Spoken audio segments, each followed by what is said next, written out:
Dr. Ma, I don't know if you can hear me, but I don't see the simultaneous translation option on my end.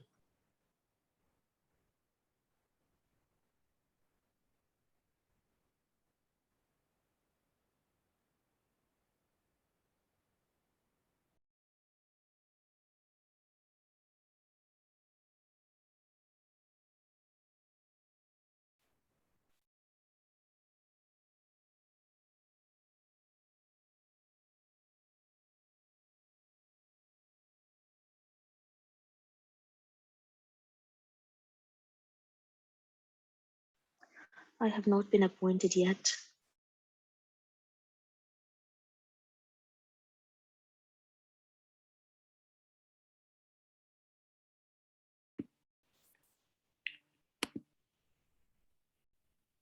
The problem is that I've got my name in the interpreter box.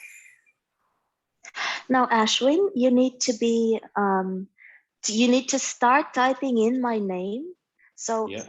you press plus sign, add interpreter. Then a window pops up where you can start in typing in my name, and Zoom will offer you the entire name as one of the options to select. And then you just select English and Russian as the pair of languages to work with. Okay, so I've got your name, Maria. Yes, now you select English and Russian, or fine. vice versa, doesn't matter. Okay, I can see it now. Awesome. Yeah. So I guess this is working.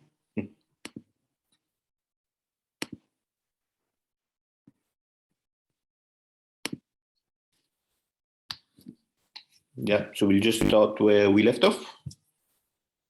Am I recording? Yeah, it is recorded.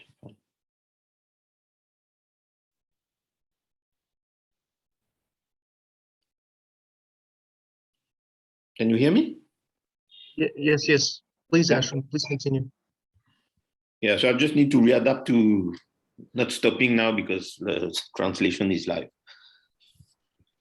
Okay, so just to finish on my profile, I'm also a lecturer at university here, MBA and also undergraduate levels. On the business side, I lecture strategic planning and business strategy and that sort of stuff. But I also lecture at the Chamber of Commerce on matters pertaining to international relations and so on. So that's enough about me. What we'll do is I'll just scroll down to the slide where you stopped last time.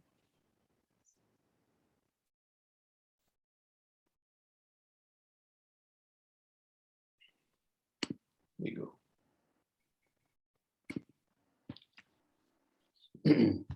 So you were going down through the charm dance concept, and what we'll do is we'll finish this off today.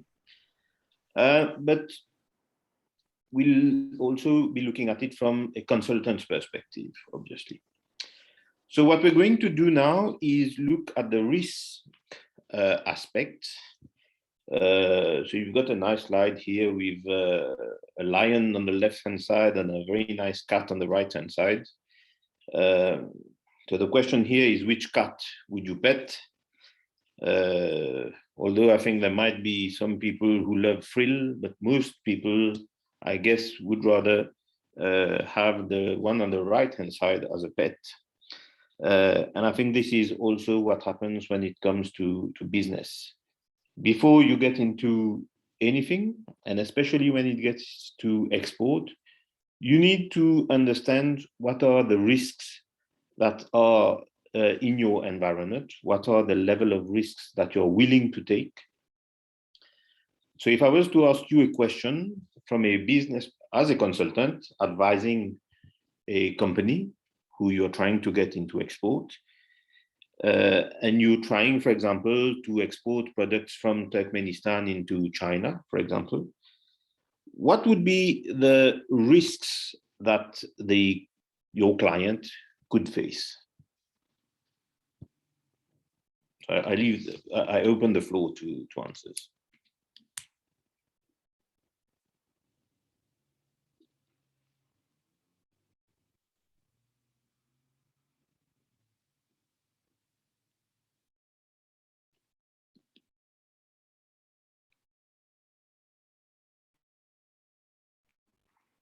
Anybody?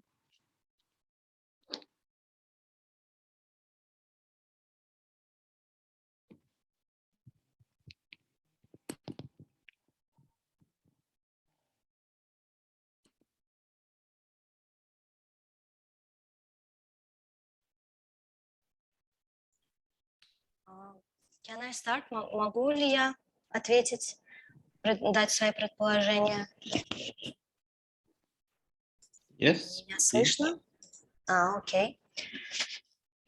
Ну, я думаю, во-первых, это, наверное, транспортировка, так как поставить с Туркменистана до Китая, если я правильно поняла вопрос, то это нужно будет продумать, какой вид транспорта и какая логистическая компания этим займется. Также время, которое может занять при транспортировке. Если наш кастомер ожидает это в скором времени, то поставка может занять какое-то время. Второе – это то, что нужно, наверное, перед этим какой-то сделать market research, чтобы данный продукт, который мы поставляем с Туркменистана, он был приемлем и адаптирован для народа Китая, потому что народ Китая своеобразный народ, у них своя культура в кулинарии, культура как бы в еде, и поэтому тот продукт, который мы бы хотели вывести на этот рынок, нужно будет узнать, пойдет ли там и будет ли он там востребован, чтобы не остаться как бы в минусе. Какие еще факторы могут быть? Ну, это, наверное, самые важные, одни из первых факторов, которые возникают при вопросе, при идее о том, что транспортировать в Китай, какие могут возникнуть вопросы. Кроме того, наверное, у каждой страны есть свои какие-то требования, regulations при транспортировке, может быть, какие-то палеты, контейнеры, они своеобразные, то есть нужно будет ту транспортировку, которую мы осуществляем, нужно будет как бы адаптировать как бы по системе той, которую принимает сам Китай. Я думаю, это мое предположение. Спасибо.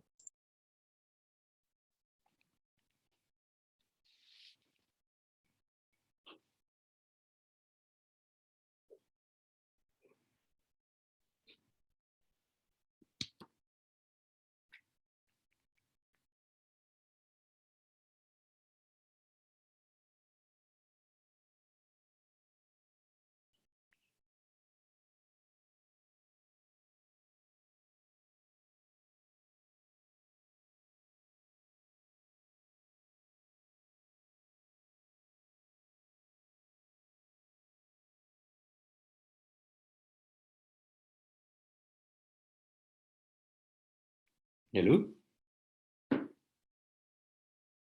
Yeah, Ashween, we're here. Yeah. No, so that was a question, whether they could give me what they believe are the level of risks, what are the kind of risks that a company, an exporter, will face on the market.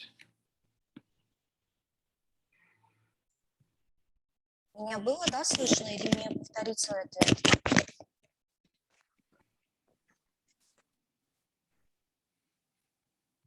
Hi, Ashwin. Are you on the English channel? I am on the English channel. Did you hear the translation? I heard the translation into Russian. No, should be English. Yeah.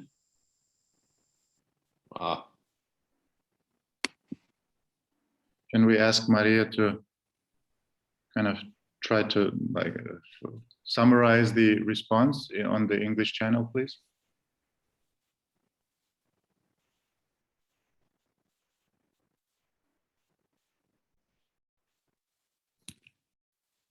Ashwin, I think you need to switch to the English channel in order to hear Maria. Yeah. Okay, so how do I do that now? Ashwin, Maria is asking if you can hear her. Can you? I cannot hear her. I was hearing No, her. then you need to switch to the English channel in order to hear the translation. Look at the globe sign on the right bottom. Yeah, sorry, sir. I need to end this sharing. English.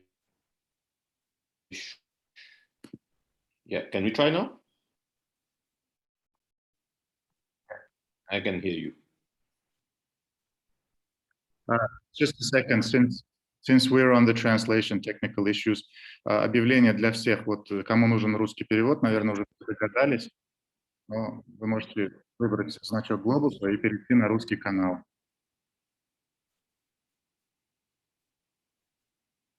Спасибо.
Yes, this is all very good. So there is indeed a risk that the logistics are so difficult and that you are not able to achieve delivery on time. That was mentioned. The risk of language, the language barrier can be a problem. On the label side is one thing, but also when you're having discussions with your client, because sometimes you need to ensure that everybody is understanding everybody, that you're all speaking the same language. I mean, understanding everything the same, alike. So this is a problem, the language risk. There are several things that relate to the product and packaging that I would sum up under the risk of conformity. You need to have a product that is fit to reach the market. So if, for example, China has different requirements as you may have in Turkmenistan, you will need to adjust your product to be able to, well, the company will have to adjust their product to be able to fit the market. I'll give you one example, well, this may not be any, something important in your country, but in Mauritius, we export a lot of rum, for example. And if we are exporting to Europe, we have one requirement. We need bottles of a specific size. But the same product, if we want to export it to the USA, the requirement is different. The bottle has to be a little bit bigger. So these are requirements that we need to adhere to. So if we are exporting these products to the EU and to the US, we need to adjust our production line to be able to deliver a product that will meet the requirements of the market.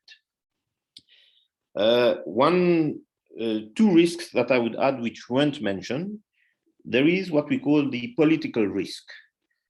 In some countries where there is instability, sometimes you can have a turmoil or a state of emergency that is declared, and that may delay your process when you're getting into exports. And the final risk, which is probably the most important, especially when you're exporting and when you are advising a company for export, is the financial risk. There is a risk of not being paid, for example. All these are things that we will come up to later on, but this gives you an indication of the risks that you will be facing on the market. And then an exporter will need to assess, okay, what kind of risk am I going to accept? Am I going to accept that I'll deal with China, but we might not understand each other on the language perspective, but maybe using new tools now, we can sort things out. But we know that we might be able to make high returns. Are we going to accept that we are going to export to a specific country, although from a political perspective, there is instability and there are risks that at some point in time, the markets get closed? So these are risks that you as a consultant will need to discuss with your clients. And that requires you to do a lot of research on the markets that you will be targeting. So this is what is being said here as well. You need to understand how much risk you're willing to take to be able to make it on the market. How do you measure risk? I've already answered to that. You need to conduct research appropriately on the market. There are various tools, various sources of information that can be used. This will come up later in the program. But it all boils down to quality research being done on the market. So to minimize your risks, for example, all the risks that relate to conformity, you need to ensure that you have research. Okay, I'm going to export, for example, tomatoes to China, but what do they like? Is there a specific shape? Do they like it when it's very round? Do they like it when it looks like a pear? And then you will need to find the product that will be accepted on the market. With regards to financial risk, let me just go and look at the credit ratings in China. How are these people doing? How is the customer that I'm trying to do business with doing on the financial side? Are they a good payer? If they are a good payer, how can I can adjust my terms of payment, for example, cash against delivery. If I need to secure my payments, maybe I will choose a letter of credit instead. So these are the things that you will need to reflect upon. And again, I say, conduct research properly to be able to advise your clients when they want to go into exports. Okay. So these are the risks on the market. Now, there are risks that producers will face in their own country. You may have, at some point in time, you decide to export, for example, apples, and you already have a contract with your customer, and then suddenly climatic conditions are not favorable, or there is a pest that affects your crop, and then you're not able to deliver the product in time, or you're not able to deliver the quality product that you were expecting to deliver. So these are also risks that you may have to face, but from your own production perspective. So to understand, there are risks on the market, but there are also risks at your end. And these are things that you will also need to preempt. You need to think before you get into a contract. For example, let me continue about apples. Before you sign a contract to deliver 1,000 tons of apples, you need to ensure that, okay, the climatic conditions are fit this year. I will have a good harvest. I will be able to honor this contract. You cannot just rely on past experience. Okay, we did that last year, and so we should be able to do it again this year. You never know. You need to look at all your parameters at the level of production as well. Are there any questions so far, or can we continue?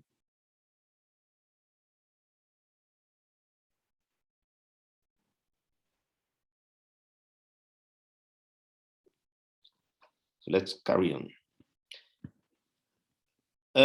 From a risk perspective, the first thing you will learn in finance is the higher you take risks, the more risk you take, the higher the returns you will be able to generate. And this is a fact, but again, it depends on how much risk as an entrepreneur your clients will be able or will be willing to take. So this is one of the important aspects of the export business. And as a consultant, it will be your duty to be able to guide them properly, to do the research again properly, and to do good research, you need to rely and have good sources of information.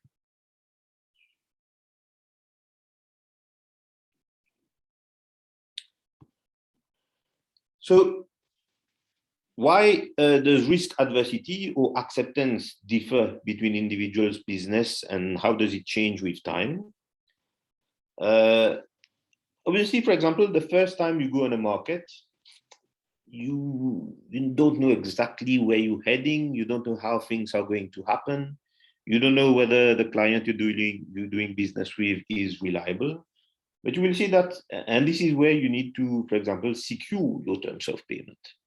But as the relation develops, as things go along, you get to understand each other.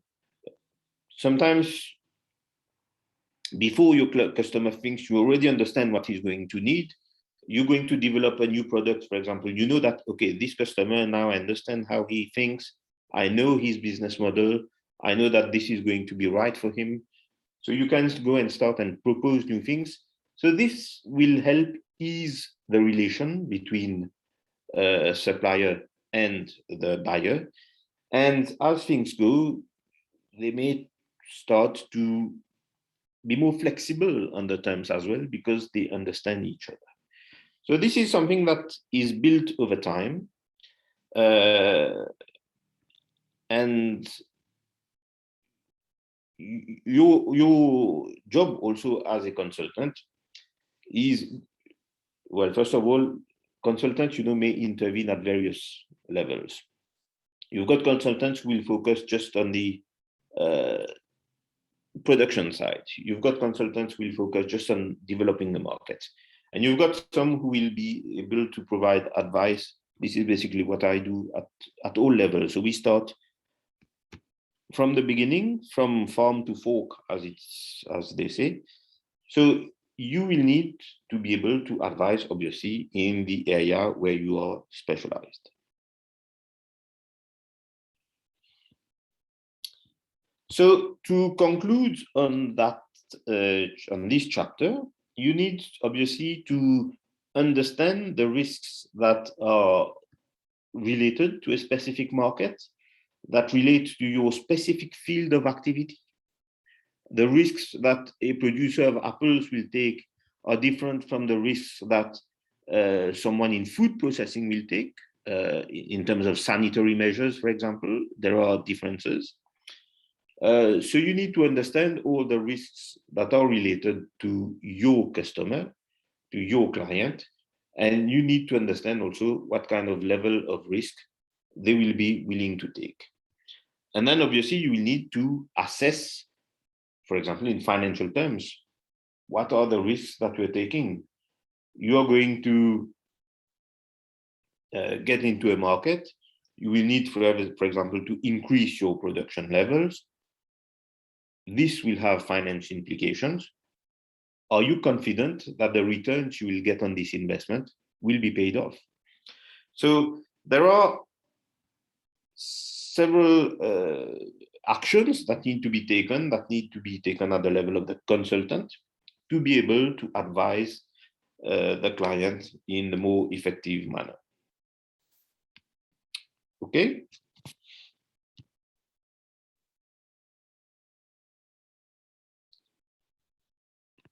So I started touching a bit to discussing markets, and I think this is also obviously a very important component of the job of a consultant. You need to be able to advise your customer in a more effective manner. And to be able to give confidence to your client, you need to show him that you know your market, you know everything that is going to be of importance to your customer on that market. So what does that mean? Knowing a market is not just where it is located. Knowing the market means that you need to understand, for example, what are the constraints in terms of logistics, as it was rightly mentioned, that I may face on the market.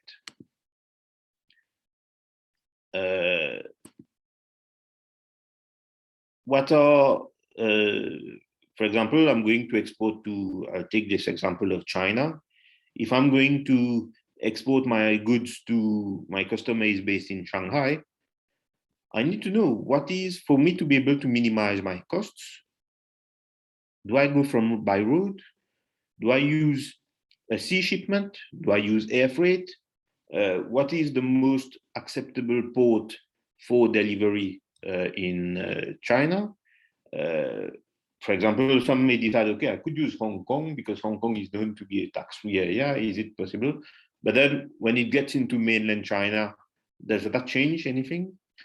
But even if I was going to benefit from a tax perspective through Hong Kong or Taiwan, would I lose when my goods are being trucked within China or sent by train?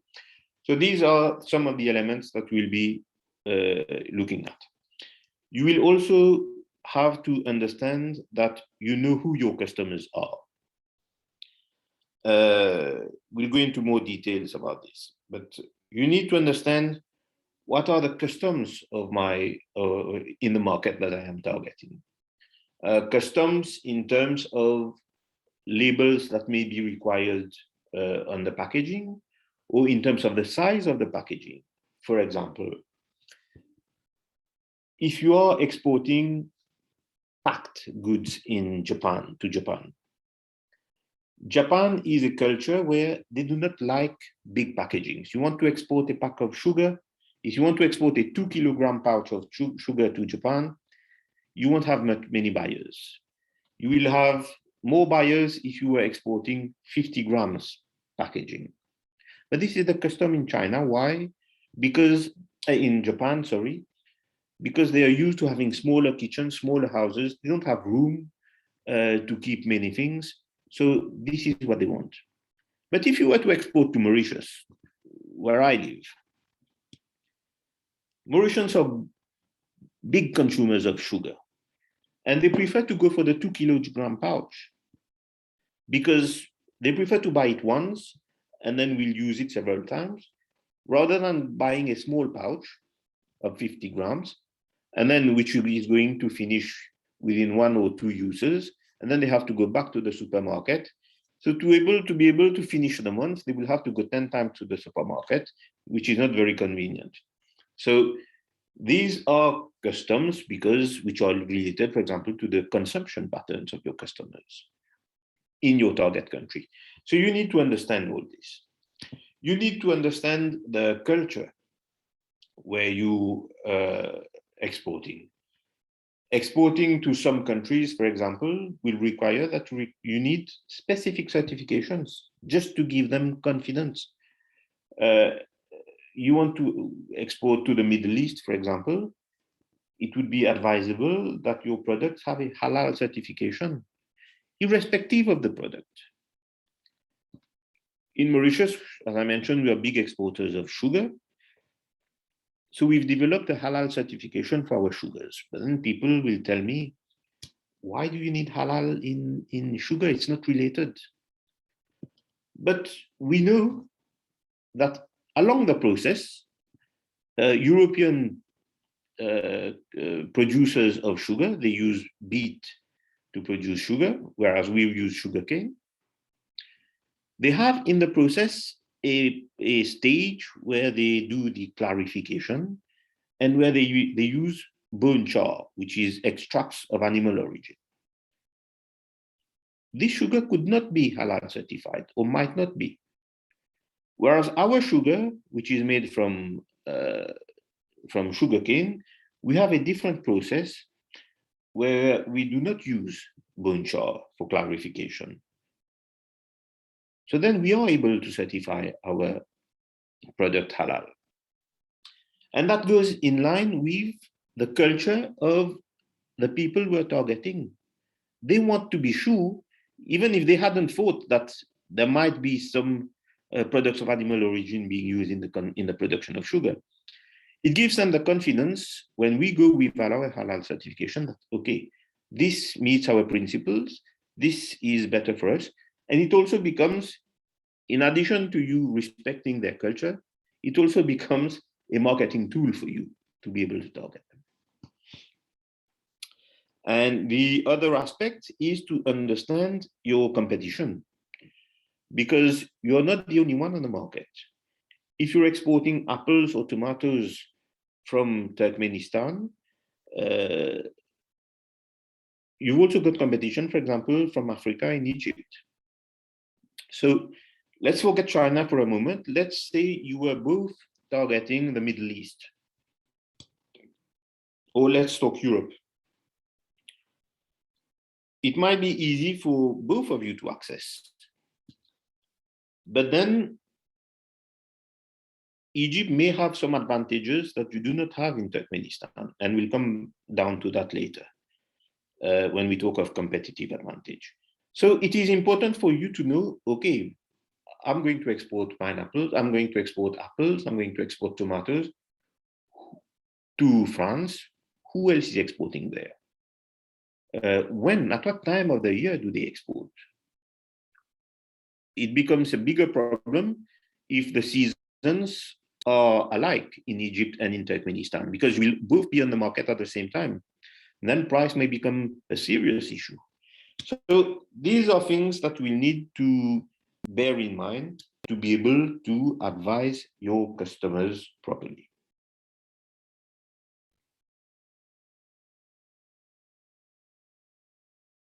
Okay, so this is basically what you see on this slide. With you need to pay a lot of attention to all these factors to be able to make it.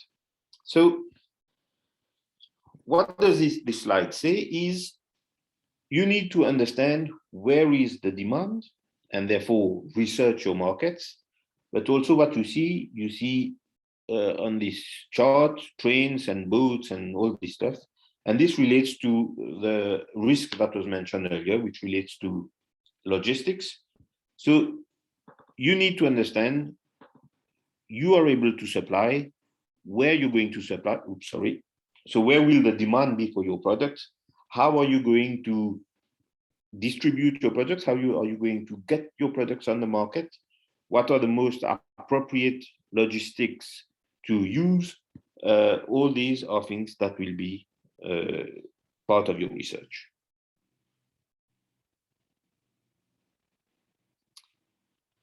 So this is a video of Jim himself regarding a specific product that they developed in Peru, and that was about red quinoa. As I mentioned, I'm not going to spend too much time on the videos at this stage just to catch up, but you will be able to have that in the presentation, and you will understand from his perspective how, for example, he was instrumental in getting red quinoa being produced in Peru, because there was a way to supply demand, to fulfill demand. And I'll come down to that later. You can also sometimes create demand.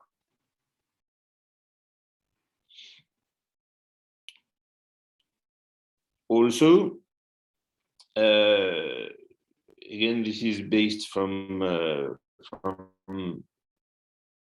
of Jim in Japan.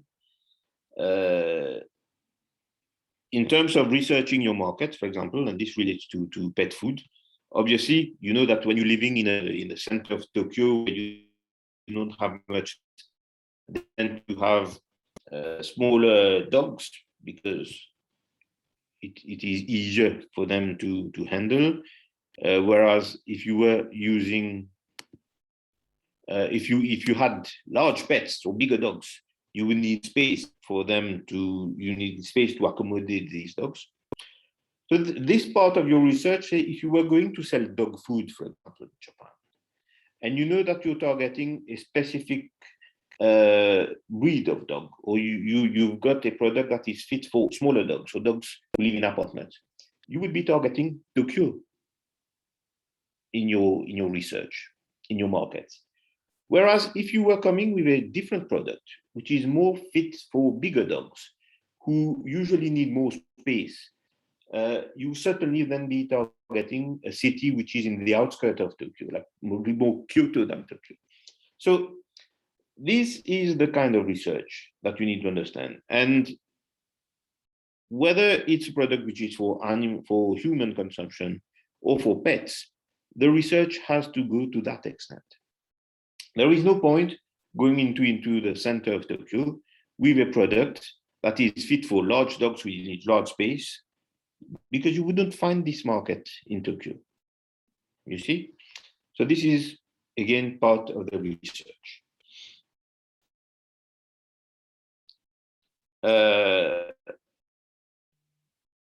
Any experience, therefore, that you will have will boil down to the quality of the research that you will do. And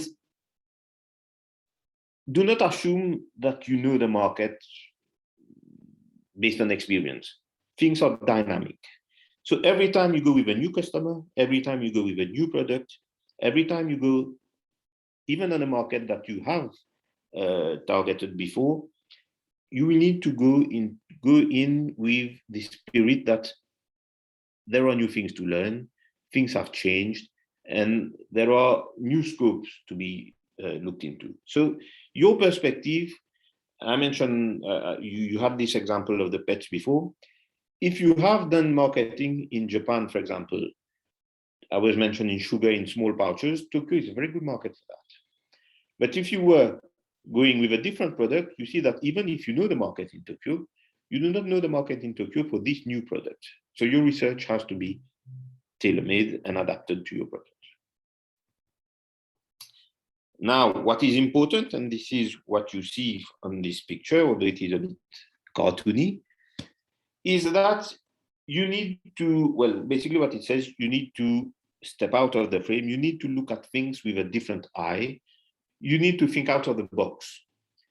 If you are to sit at the back of your prison cell, and this is what is happening here, and looking at the window and painting what you see, well, from the back of the window, all you see are the iron bars, and this is what your prisoner on the left has drawn. But if you look at it from a different eye, you do what the chap on the right has done. He's done the effort to go to the bars and looked beyond these bars. And you see that he sees a different picture completely. So it is important, again, when you're looking at a market, to get closer to the market. That doesn't mean that you need to go, if you're going to do a research in Japan, to go to Japan. It may be required at some point in time. But the preliminary research you will do will have to be made using tools that give you a good overview of the market. And as I mentioned, we'll get down to that later. Okay? So, this is another thing that is important. If you are into the export business, not you, but your customer, your clients, you need to guide them in the sense that they will produce goods that will find opportunities on the market. So you've got broccoli all over the slide. In the center, you've got a form and shape of broccoli that is very much appreciated in Japan. You see, it's very nice, very greeny, very regular. If you look at the one on the left, you see a branch of broccoli which is a bit different. The color is less, some might think less attractive, but this is what works on the market in the USA. And on the right, you've got something that you may have decided to produce. And you say, okay, where am I going to sell that? This is not going to work in Japan because the broccoli they want is the one in the center of the slide. So if you want to target Japan, this is the broccoli you need to take, you need to try, you need to produce. If you are producing broccoli, but you are going to target the US market, you need to give them what they want, what they see on the right, on the left-hand side. But if you are coming up with this new hybrid variety on the right, and you say, okay, where am I going to sell that? This is where you will need to do research on the market. Go with this new product and see, you need to see whether there is an opportunity. But based on existing clients and existing knowledge, if you were to advise your client to start production to get into Japan, you need to produce what is in the center because this is what they want.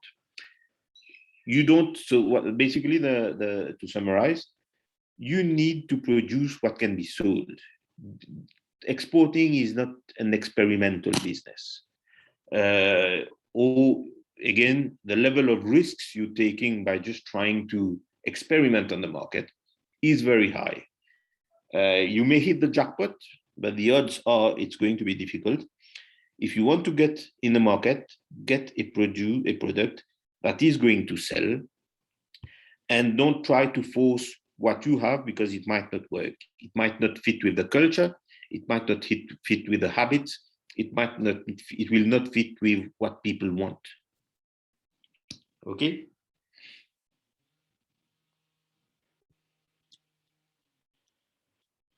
So again, it is important to understand the customer's perspective, customers being the end buyer. So what do they want? If they want brown shoes, give them brown shoes. If they want black shoes, give them black shoes. Don't try to force brown shoes if they want black. Okay? So this is what is important. You need to understand the customer's perspective.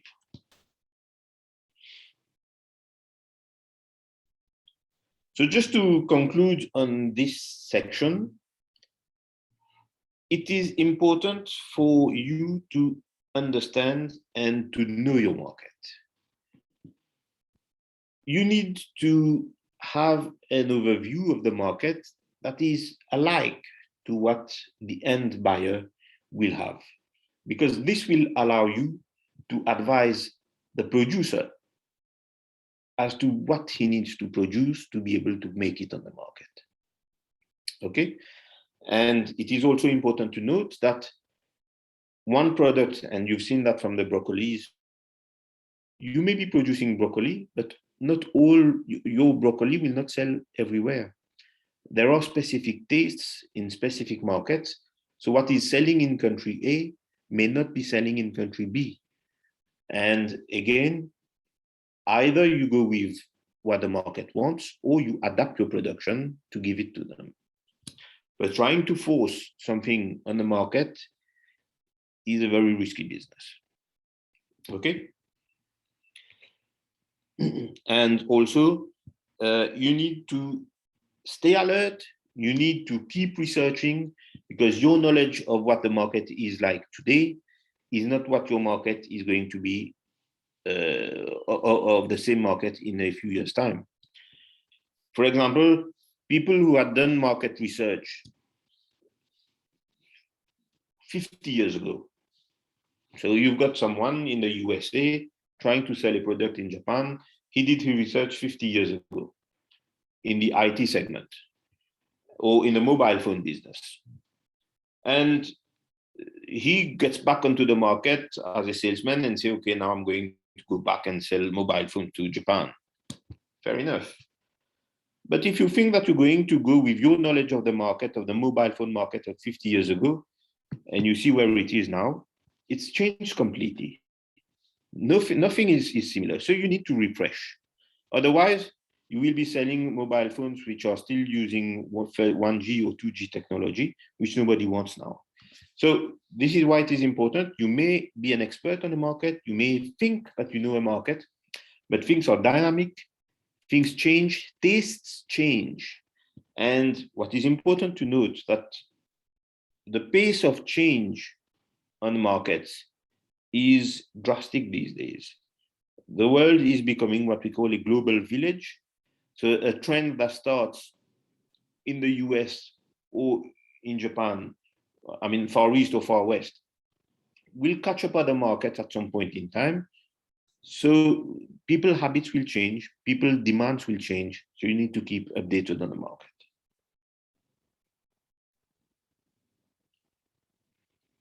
Okay. So far, so good, I believe. So we've ended up, with the charm elements. We're looking at the dance principles now. So we'll get down to the end of it. But I hope that you now understand that what we've been trying to instill now from the beginning is where you come in as a consultant is to be able to provide the right advice. As a consultant, as I mentioned, you may be involved all along the chain, and it will be important for you to focus on what you understand properly, and paying attention to details is very important. We are living in a world today where competition is enhanced, where today you're targeting a market, you've got multiple producers targeting the same market. We live in a world where climate change, especially when we're talking of the food segment, where climate change is completely changing the way things are being produced. What I mean by that is you may have been producing apples, tomatoes so far, but temperatures are changing, the climate is changing. Maybe in a couple of years' time, you will be able to produce mangoes or pineapples in Turkmenistan. In Mauritius, we used to produce tropical fruits, but we're now, because climate is changing, we're not now able to produce new varieties, new products. And while we were not a competitor, we could become a competitor in the future. So again, things are changing. So it is important to pay attention to details. Everything is important. I will not go into details again with the video. I mentioned about the halal certification earlier, and I'll come back to letter of credits later. So let's not lose time on these videos. Again, as I mentioned, they will be available on the presentation, so you will be able to access them. Let's just move on a little bit.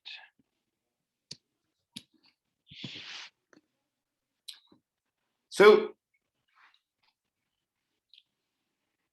as I mentioned, it's the little details that are vital. Little things can make big things happen. This is a quote from John Wooden.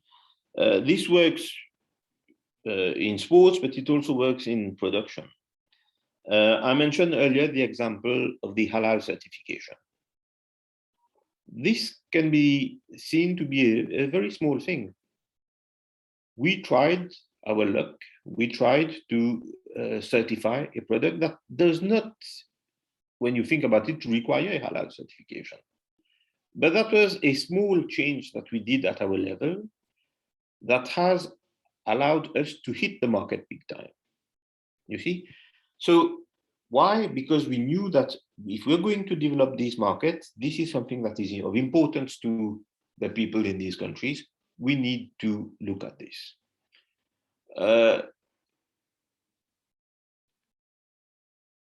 Packaging, for example. I mentioned also the example of Japan. I may be producing sugar in 1 kg, 2 kg, 5 kg pouches because this is what I've been supplying to the market. My research on Japan shows that no, what I need is a smaller packaging. It may be a problem for me because I need to invest in new machinery, or I need to fine-tune my machinery to be able to supply that product. But again, this is a little change, a little detail about the habits of the people in the market, but that has allowed us to be able to get into the market. we would never have been able to hit the market if we were sticking to our regular packaging. So these can be seen as small details, but you need to see the bigger picture behind.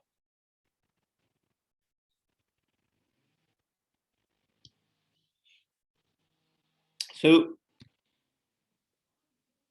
to conclude on this D aspect of the dance word, it is important to pay attention to details. And sometimes we may overlook details. We may say, okay, this is a very small thing. It's not going to change much.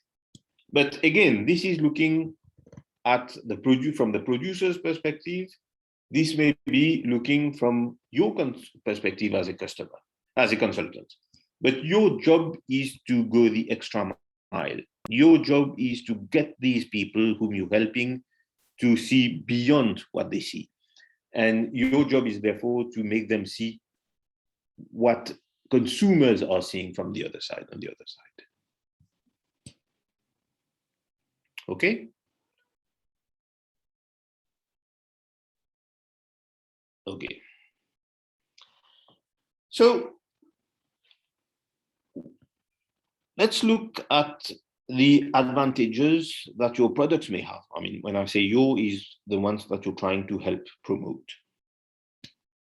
And it is important for you to be able to answer the question, okay, I've got a product, but I've got other people on the market who's got the same product. So why should anybody purchase my products? Do you have any idea?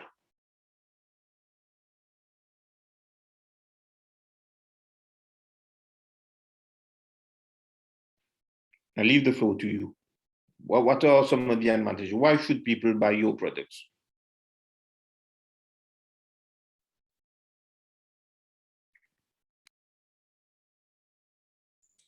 Если можно, я попробую ответить. Почему должны... Сейчас я переведу. Да. Почему должны купить именно у меня данный продукт? Потому что он уникальный, потому что он отличается от всех других продуктов, то, что на рынке. Может быть, у него какой-то специфический вкус, возможно, это экологический продукт, возможно, он содержит какие-то полезные свойства, которые именно поможет в каком-то там лечении. У меня уникальная упаковка, которая, допустим, она перерабатываемая упаковка, ее можно в дальнейшем использовать для переработки. Он отличается, может быть, по ценовой категории. То, что имеется уже на рынке, он достаточно приемлем для общего населения, общего ряда населения. У меня хорошая служба доставки. Допустим, может быть, у меня служба доставки полностью бесплатная. Я имею в виду уже продукт, когда мы доставляем клиентам непосредственно, да, как бы end-юзерам. Что еще может отличать? Ну и качество, быстрота, экономия. Я думаю, вот это и будет отличать именно мой продукт от всех других, которые существуют на рынке. Может быть, хорошая у меня реклама будет, которая будет очень активно пропагандировать данный продукт и будет освещать все его уникальные какие-то свойства, уникальные какие-то ценности. Я думаю, мой продукт возьмет.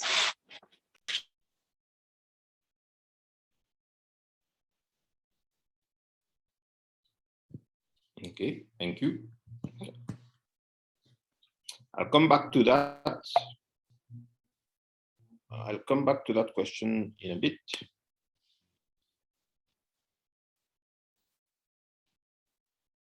So when you're looking at a market perspective, and as I mentioned, you've got the whole world competing against you.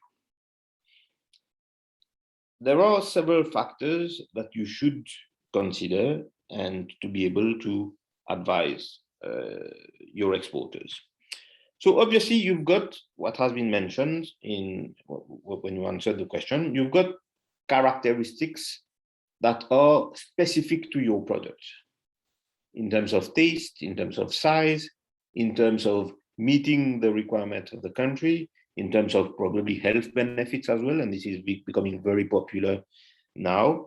But on that aspect, just be careful, just ensure that you do not make claims that are not valid, that are not justified, that are not proven, especially when it comes to medical claims. So it has to be well thought through, well researched before you are able to do that. Yes, you may have a packaging that is very trendy, that is completely different. You may have a product that is price competitive, obviously. That is a serious selling point. If you're able to supply a product that the customer wants, that fits the market, and that is cheaper, obviously you've got a very good argument here to sell. But then you need to go beyond, and this is why I refer to that slide where you have the two prisoners. You also need to think out of the box. There is a lot more to it, and as I mentioned, your competitors are from all over the world now. I gave a little hint earlier. For example, if you're competing with a country that is producing exactly the same product as you. So there are other aspects that need to be looked into.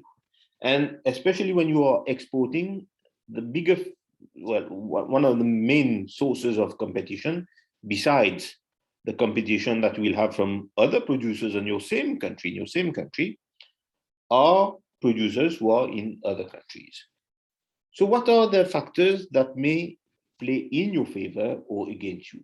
You mentioned logistics, in a sense that delivery of a product, for example, if you are going to export to the north of Europe from Turkmenistan, some products that Egyptian companies are producing as well, what you will need to do is see that you've got the most efficient logistics.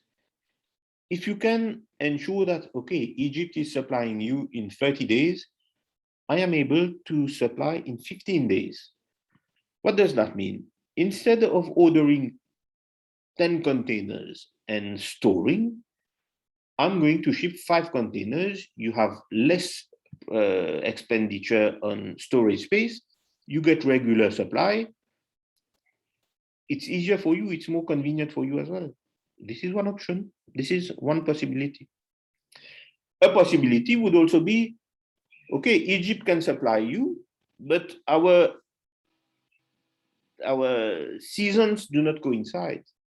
Maybe Egypt will be able to supply you from January to June, but then they are not able to because their production doesn't happen at that time.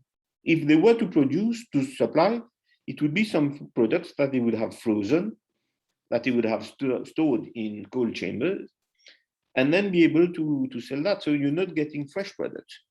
Our production is from July to December. So we are able to ensure, if you work with both Egypt and us, to have year-round supply capability. You see, so these are arguments that will allow you to get into the market, even if you have to face competition. Okay? Now,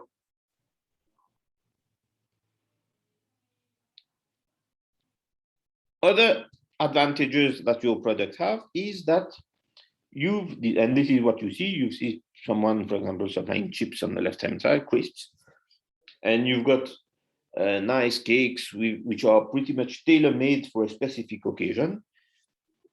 We are able, for example, to give you within the course of the year something that you want. And I'm coming back to the slide here, where you see watermelons in various shapes, various colors, various shines. This is a selling point. We can supply watermelons, fair enough. But when comes February and you've got what you call that, Saint Valentin celebration, where people are very much in love, well, we would be able to supply you watermelons that look like a heart. You see? So this is why you should buy from us, because we can, on specific events, give you a product that is made for that event.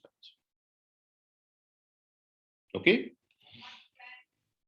So again, what are the advantages that your product, so that you, through your process, not you, but your customers, your clients, through their process can offer? We can tailor-make product for you. We can adjust our production to make what your requirements are. We can even adjust our production throughout the year to be able to give you what you want at specific times of the year. So these are the reasons, in addition to those you mentioned, why people would buy from you. Now, in terms of advantages, you mentioned price, obviously. So again, to be able to offer a price that is decent, that is more competitive than your competitors, it has to be worked well.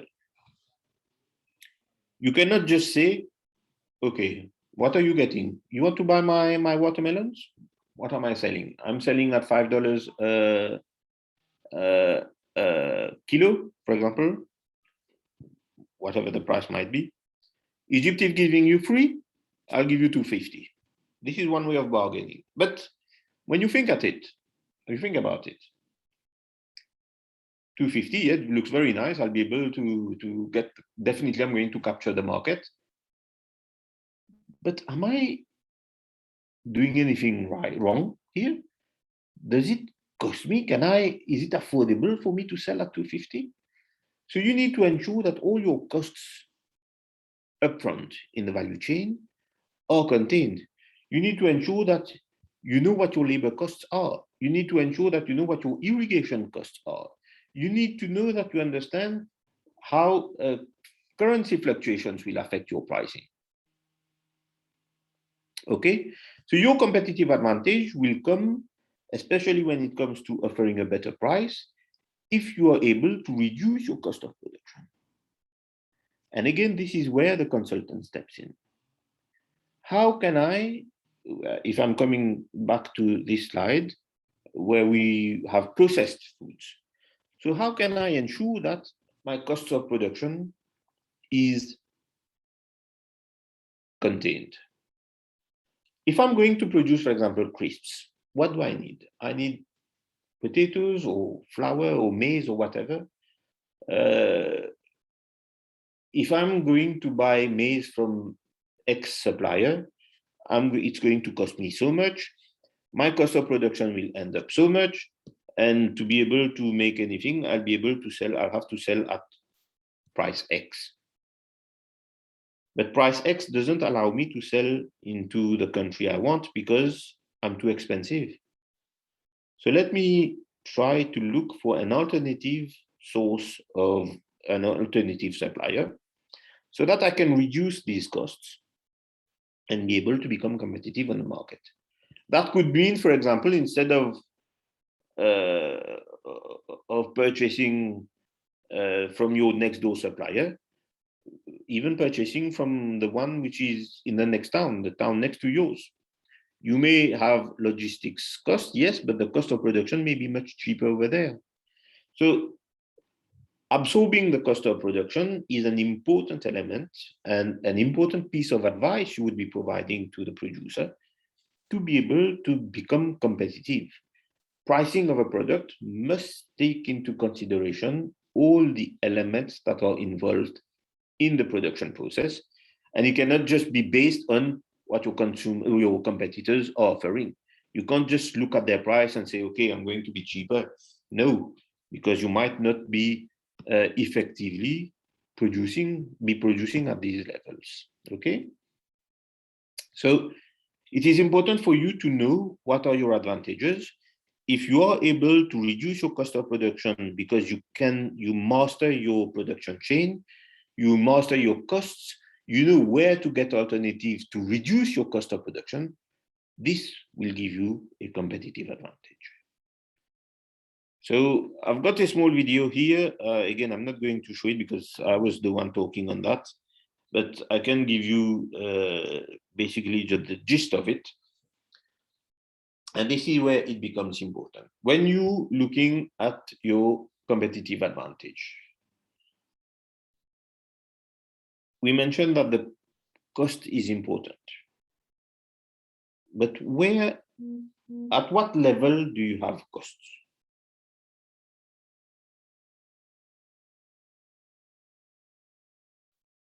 What are the costs that might be involved when you are exporting?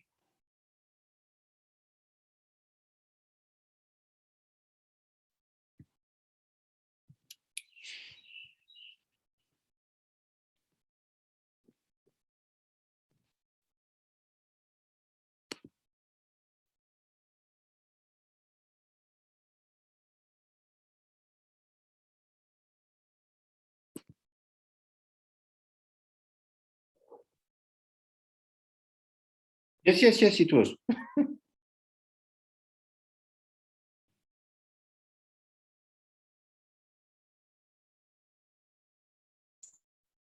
Коллеги, ну, не знаю, если вы мне разрешите ответить. Я подняла руку, просто все другие молчат. И, может быть, кто-то из коллег может, это только я отвечаю. Если нет, я могу попробовать ответить. Ну, я думаю, какие затраты нужны. Первое, наверное, это затраты на упаковку. Это, наверное, отъемлемая часть будет именно затраты на упаковку. Потом также мы, если делаем какой-то лейбл, этикетку, тоже нужно принять во внимание. Это, как вы говорите, это детали, но эти детали могут выливаться потом в огромную сумму. Кроме того, да, это транспортировка, какой вид транспорта мы будем выбирать, будет ли это морем, отправляем ли это дорожным путем, там, авиапутем, либо железнодорожным путем, тоже это зависит и может вылиться в копеечку. Также как мы перевозим, палетами ли, в коробках, в пакетах, как в контейнере мы будем упаковывать это все, то есть будет ли... Это также зависит от страны, которая будет принимать данный контейнер. Некоторые предпочитают, чтобы контейнер был полностью забит, то есть не было никакого пространства, и тогда мы можем больше каких-то упаковочных наших коробок вместить. Некоторые же предпочитают, чтобы все было, страны, которые принимают, чтобы все было упаковано именно на палетах, тогда принимающей стране намного легче принимать, у них все автоматизировано, то есть у них машина на палетах вывозит весь наш как бы груз. У некоторых же наоборот, если рабочая сила намного дешевле, то они предпочитают, и у них есть возможность, чтобы грузчики могли сами вручную перемещать эти коробки. Здесь стоит цена. Также это зависит от того, если же у нас продукт скоропортящийся, наверное, должна быть морозильная камера, которая тоже представляет собой своего рода расходы. Ну и плюс, наверное, если мы хотим уменьшить время перевозки, это тоже зависит и тоже будет своего рода какие-то наценки. Если мы хотим перевести это быстро за неделю, за две через авиапути, то это тоже будет какого-либо затраты.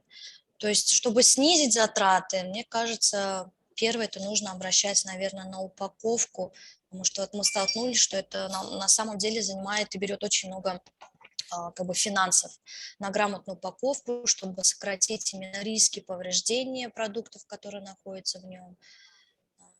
Ну, я думаю, вот эти вот самые основные, которые сейчас мне приходят на ум, именно затраты, необходимые для перевозки. Спасибо.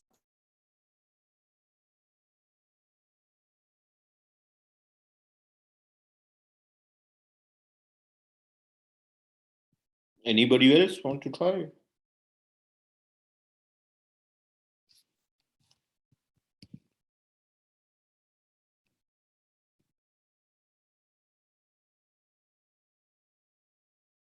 No?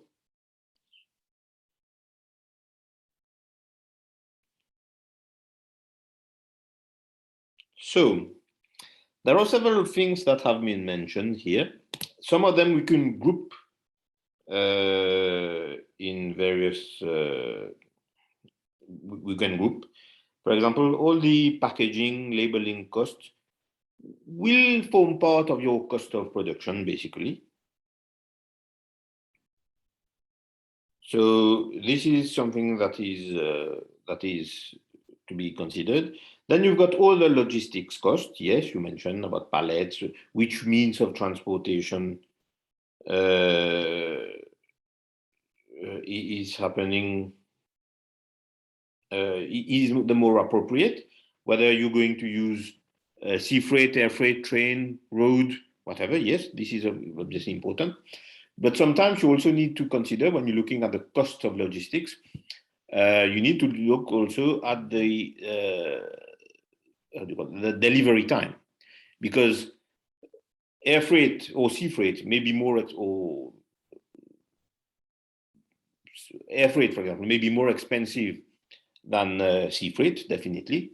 But sometimes it will get your product in place in 2-3 days, whereas if you're exporting by sea, it's going to be a lot longer. So depending on the urgency of the order, this is something that will also have to be considered. But there is one element that you didn't mention, but I see that it was mentioned in the chat earlier. And that the customs duties. Because when you're exporting, obviously you will need to look at what is happening on the market that is receiving your goods. So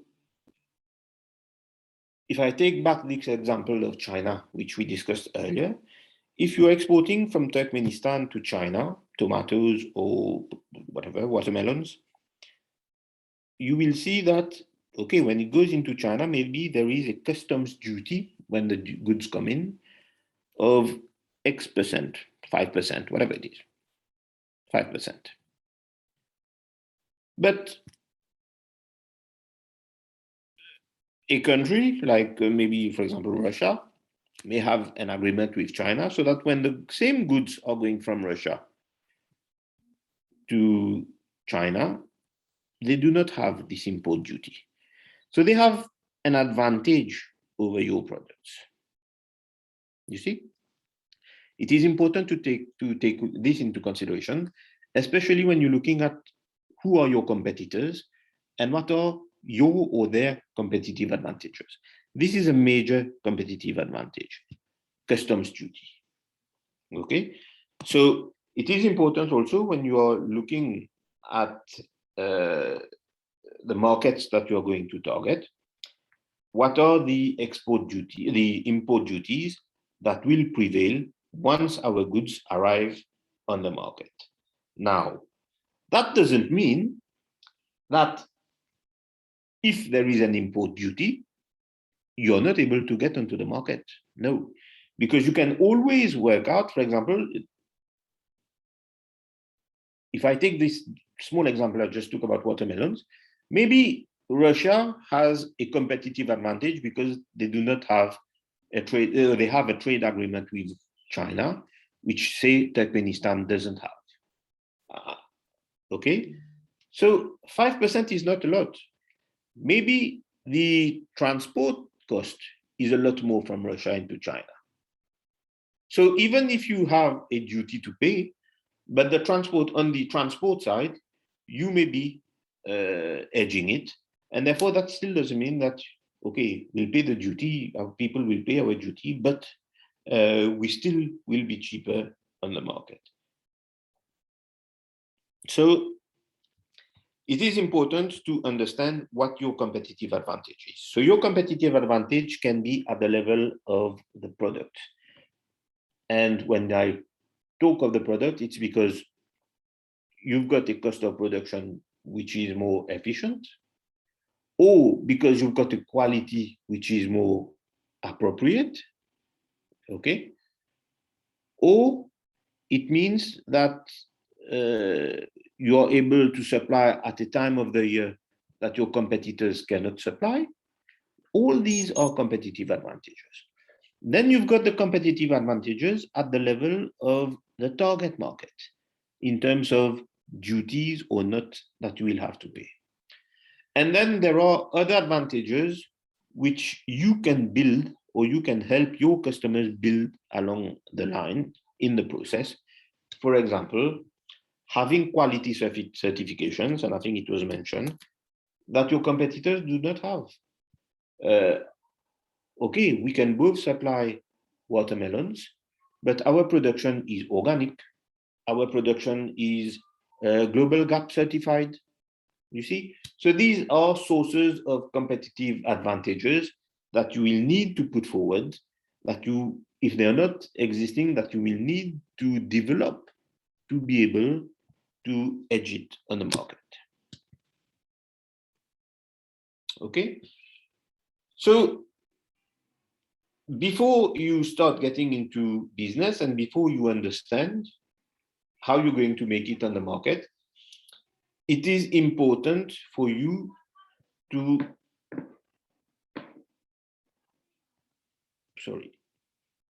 it is important for you to conduct your research on your business first, to understand where you stand, to understand what you have to offer, to understand what are the difficulties that you may have.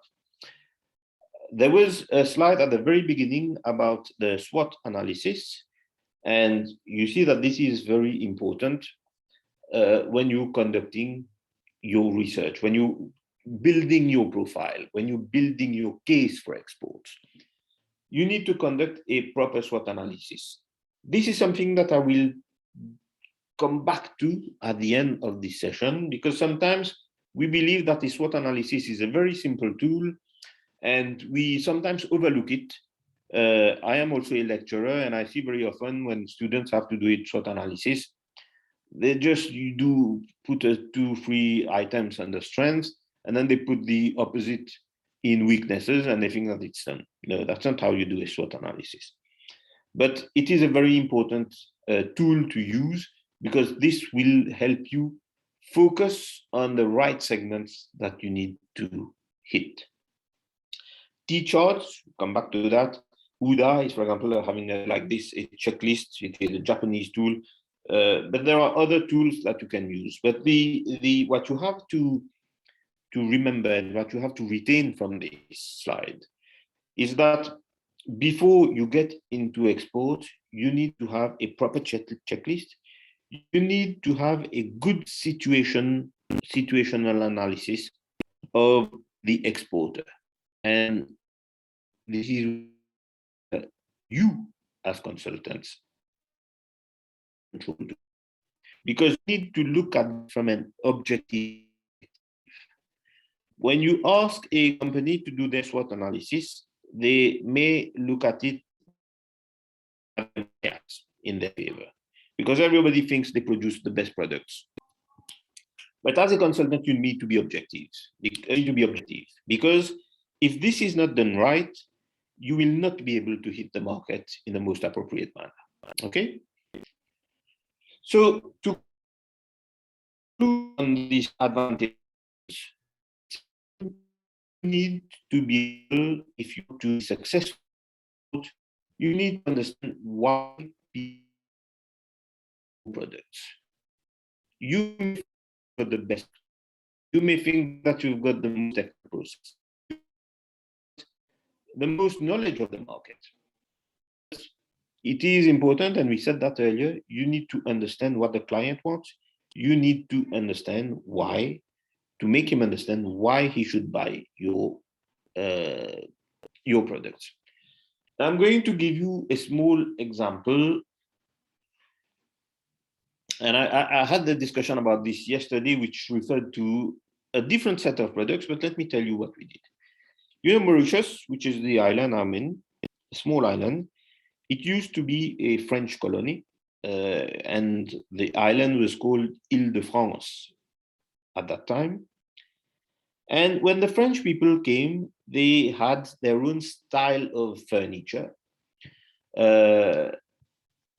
which was very elegant, very classy, and so on. And a lot of people were liked, and even now like, these sorts of furniture. So 10 years ago, I was working for the export agency at the time, or even before I joined. they started a project and they said, okay, what we'll do is let's start helping our furniture manufacturers develop a collection which we will call les meubles in French, furniture of the Indian Ocean Company, which was basically the company that was in charge of all the traffic between India and Europe transiting through Mauritius. So we'll develop furniture that was used in those days that is similar to that, that is using the same type of wood that we were making at the time. Okay, very nice project. So we get a couple of consultants from France because they need to advise our manufacturers here as to what designs they need to produce, what type of wood is requested, what types of varnish you need to use. So we get the experts, they come here, they develop furniture and so on. And then their job is done, they go back. So now we've got our furniture people with very nice furniture, very nice designs, quality stuff. So the next step is to start selling these products. So where do we go and sell this? Obviously, we're going to go to France because they were the people who had developed these types of furniture, and they are the people who were looking for this furniture. So we go to France, they go to France, start selling. But to be able to make it on the market, what they say is, okay, because our cost of production in Mauritius are much cheaper than they are in France. So, for example, a very nice desk, we'll sell it for 1,000 euros. This should be attractive to the people buying because if they were to buy the same table in France, it would cost 3 times the price, 3,000 euros. Okay, fair enough. So they go on a mission, they try to sell their furniture, and it doesn't sell.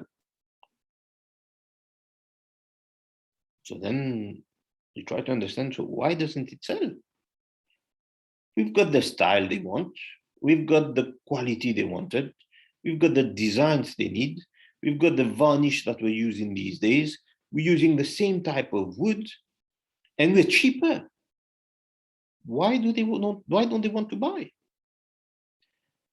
And we ended up understanding that our price wasn't the problem. We were too cheap. We were too cheap.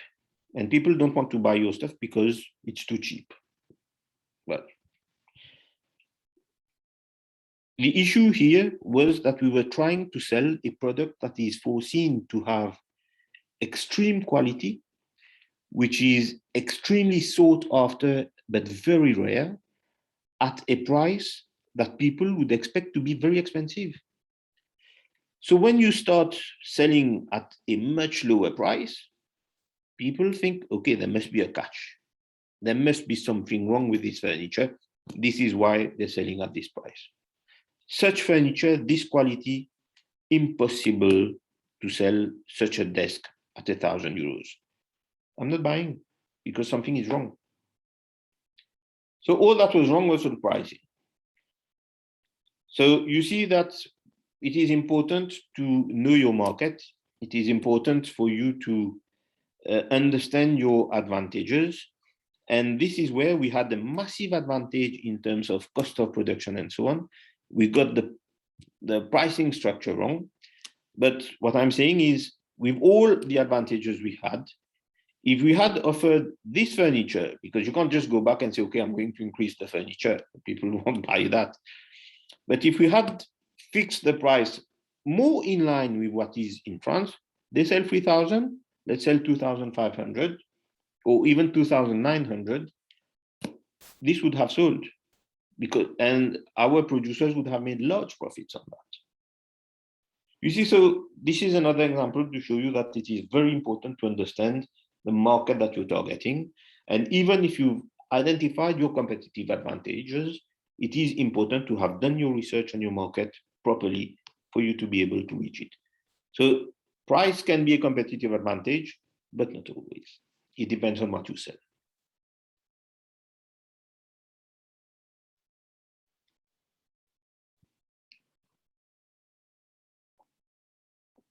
Okay, so networking. Networking is obviously where consultants have an important role to play. Because a business which is going into exports, their strength is production.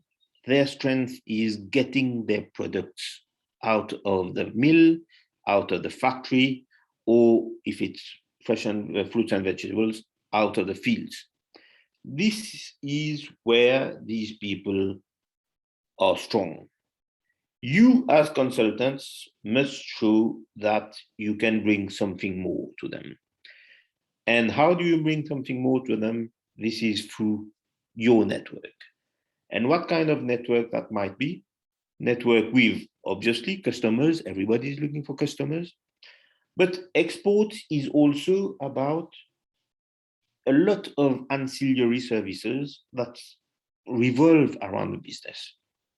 You need bankers, you need freight forwarders, you need intermediaries. In some cases, you may need agents. For example, if you go to Japan, there is a specific process that is defined to export. You can't just say, I'm going to go to the customer and then I go around intermediaries and they'll buy my products. No, it is clear in Japan that if you want to do business, you need to have an importer. And there is someone who is defined as an importer. He is the guy who will import your products. So you can have the final customer. Ultimately, he has to go through this middleman to import the product. Okay, so you need to know these guys as well. You need to know your competitors as well. And when I say know your competitors, sometimes it's an advantage to know what's happening from the inside. We'll come back to that. So networking is important. And also, yes, you need to understand, you need to master new ways of promoting businesses and products. So again, I'm going to skip on the video here. Again, you will have it. It's easier, so that I prefer to give you more material and explanations from my perspective. Social media. So we're hearing a lot of social media today, and with the sanitary situation worldwide, it is becoming ever more important. Although there was a small scare last week or this week with WhatsApp and Facebook and Instagram, but it remains that for almost 2 years, it's been very difficult or almost impossible to travel. So any sales or any promotion was done through social media or platform like the one we're using now, Zoom, to present products, to discuss with customers, and this is as far as business meetings went. So there is definitely today an importance, a growing importance of social media, but it is also important to understand where this is happening. So if you look, for example, at social media users, you will see that people in Africa and South America are more likely are using social media more and more today. So if you want to target these people, this is probably the best way to go. Okay. So this is a network. Obviously, when we're talking social media, you have platforms like LinkedIn, for example, is a business platform that is very much used by businessmen, where you will be able to find people who relate to you, with whom you will be able to discuss. But again, what I'm saying is, in some cases, there are some countries, for example, if you go in Europe, they're less prone to using social media.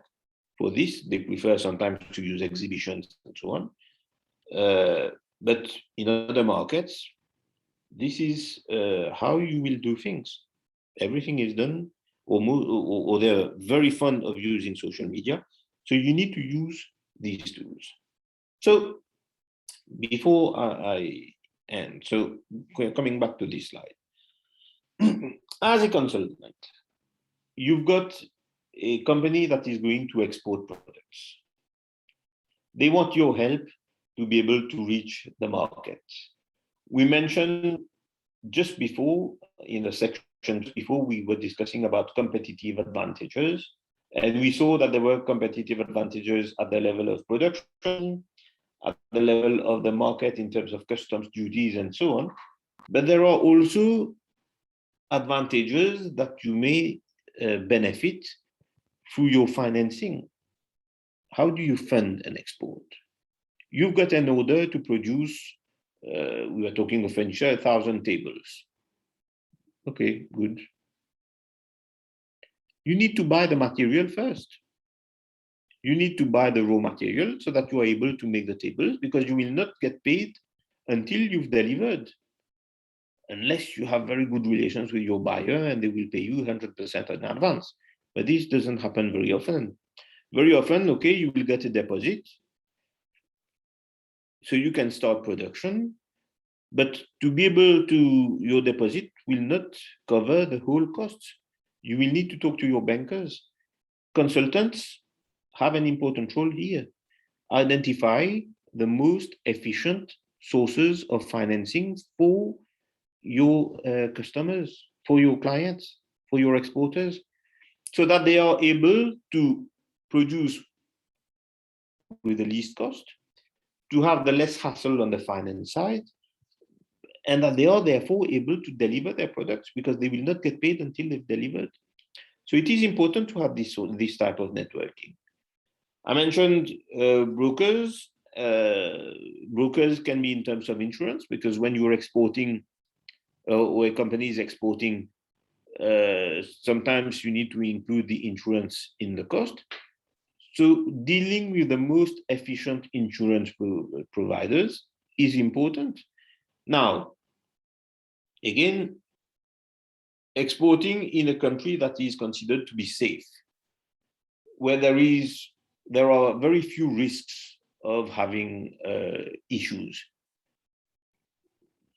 You may go with insurance providers, which are not very expensive, because you don't need to cover too much of your processes.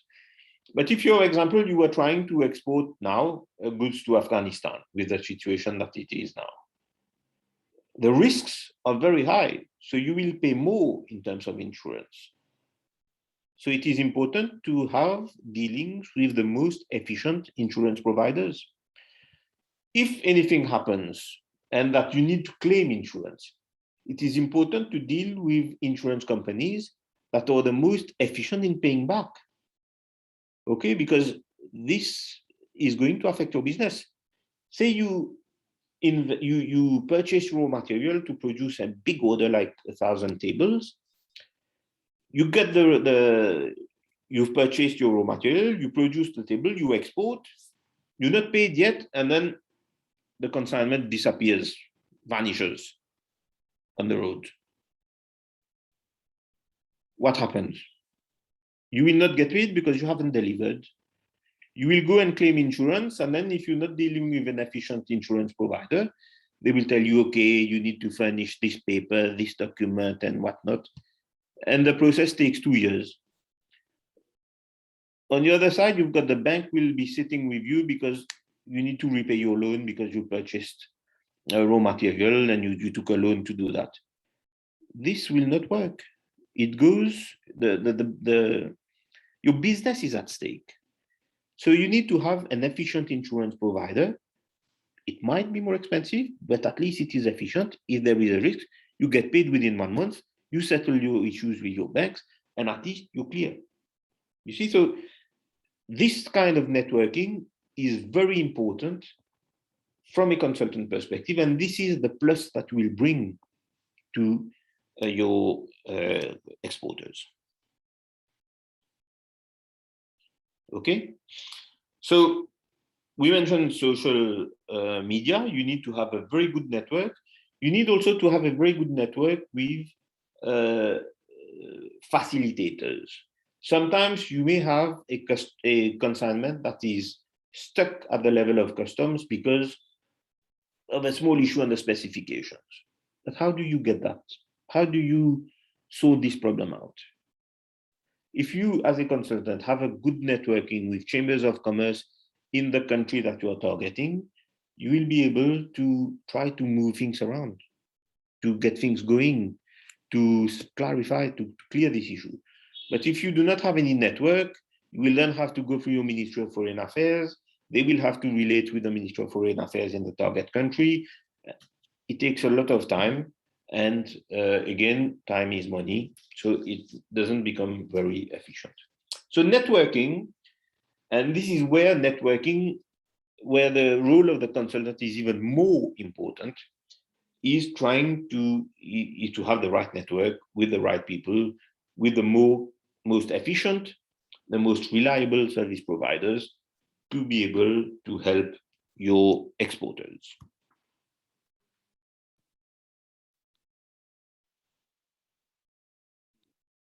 Okay.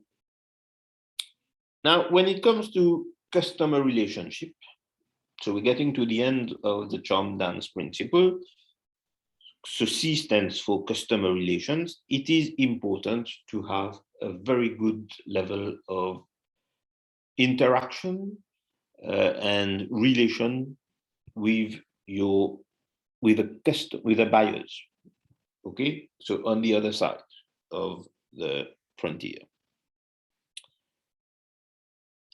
And again, this is important, an important part of the job of the consultant when you are doing a matchmaking, when you are connecting an exporter with a buyer. It is very important in the sense that you will have researched the market and you will be able to advise what is the culture of the market. There are things that you need to say that you can say, there are things that you cannot say, things that work in Turkmenistan that will not work in export markets. This is where you will have to advise your clients, your exporters, on how they must deal with the customer and how they must sustain the relationship with their customers. Because exporting is something that needs to be looked up on the long term. Obviously, you can seize opportunities ad hoc. You've got an export to do, you do it, fair enough, you've got a bit of money, done.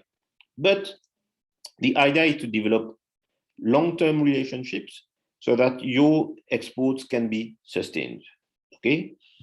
So it is important to have a good level of discussion. You need to understand the buyer, you need to understand what they want, you need to be able to supply what they want, and you need to have a relationship that flourishes throughout. So, you know this saying that says that the customer is always right, even if sometimes you need to disagree with that. But if you want to maintain a customer, you will usually try to do the best. You can't always do everything, but you will try to achieve the best to be able to retain your customers. Warren Buffett, who you probably know, all of you, said that it takes 20 years to build a reputation and 5 minutes to ruin it. Yes, a simple misunderstanding can ruin a reputation. And if you do not know how to relate to your buyers, to your customers, it is even more difficult sometimes, just because sometimes something snapped, didn't work well. The relationship can go to be ruined. So it is important to know your customers and to develop a good type of relationship with them. Bill Gates, from ex-Microsoft, as you know, said that your most unhappy customers are your greatest source of learning. Now, if a customer is not happy, obviously you need to understand why he's not happy. Solving the issue is part of the problem. Ensuring that it doesn't happen again is the most important aspect. Like, we had technical issues on Tuesday. the important thing is that we tried our best and we've been able to solve it so far. This is what is important. We cannot come back on what happened. We cannot repair what happened, but we can ensure that we move forward and that we bear in mind what has happened. So unhappy customers, for example, in some cases, you will see, okay, I'll give you a discount. This doesn't solve the issue. It will solve a punctual issue, but you need to ensure that this problem does not happen again. And it is only through constant discussion, good relationship with your customers, that you will be able to come across such issues.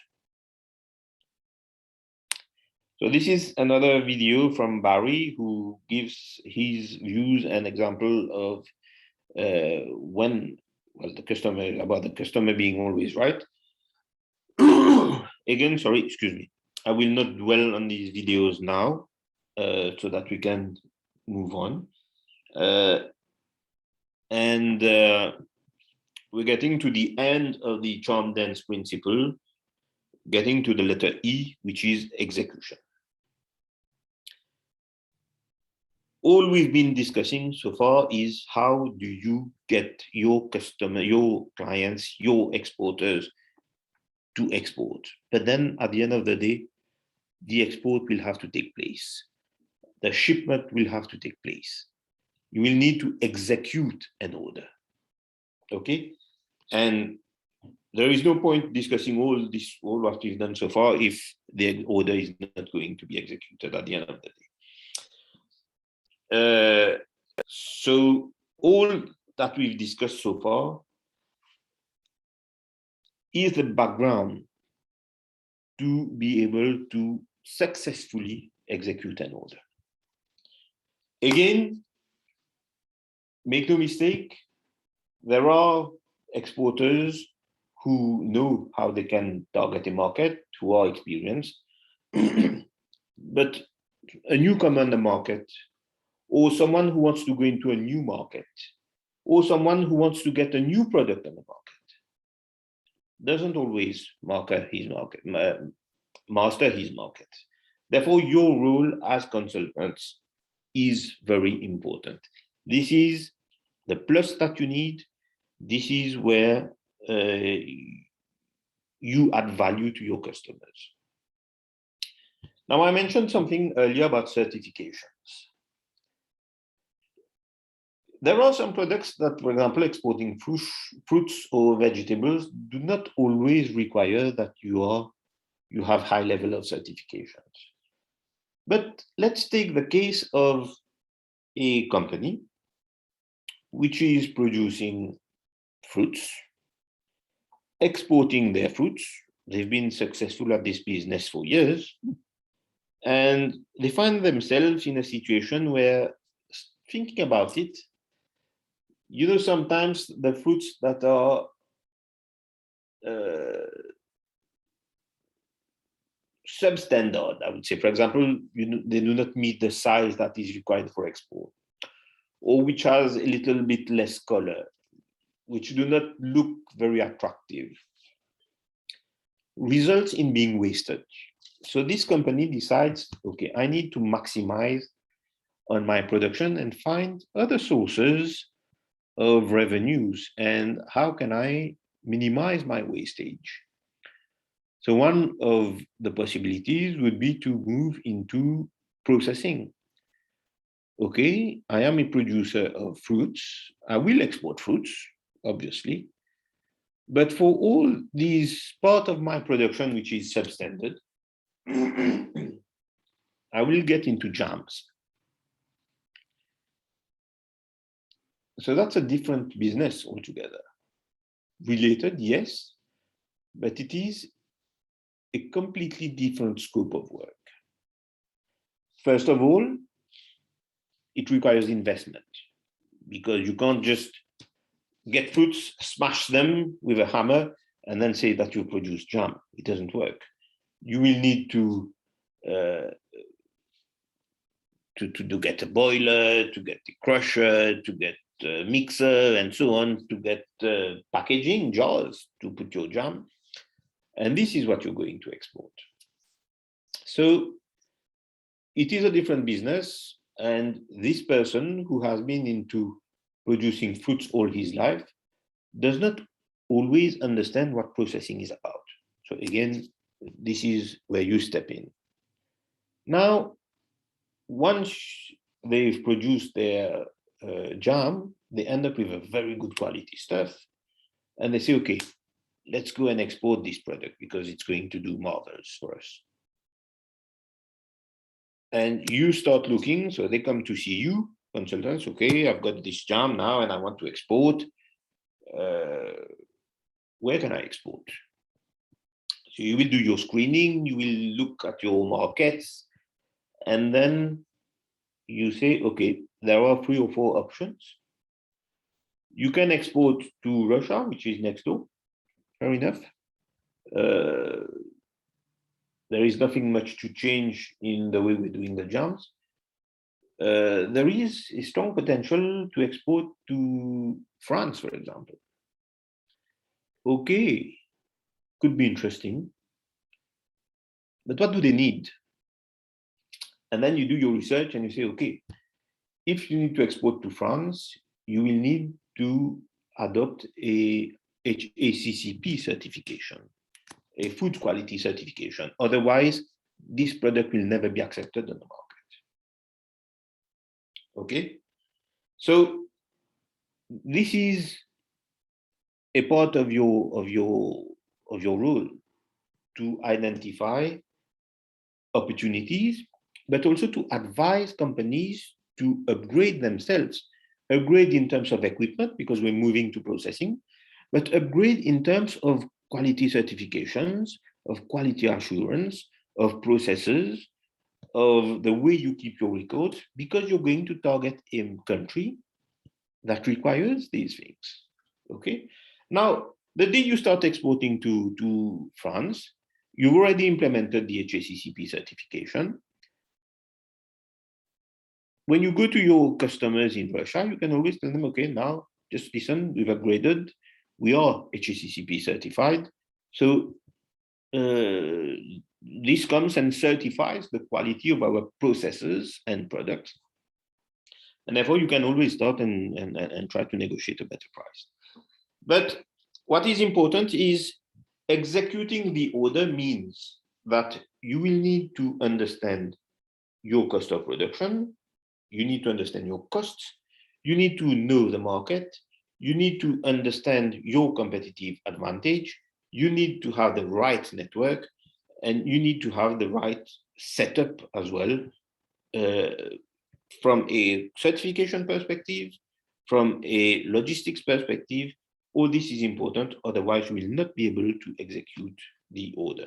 So your customers will not be able to execute. So as a consultant, it is important for you, again, to, having done all this research, to advise exporters in the most efficient manner, not just on opportunities on the market, but what needs to be done to be able to seize these opportunities. Okay? So the charm dance principles, as mentioned here, will work if you do what it takes, if you put into practice all of this. As I mentioned, everybody can say, I'm going to research, I've got knowledge of the market.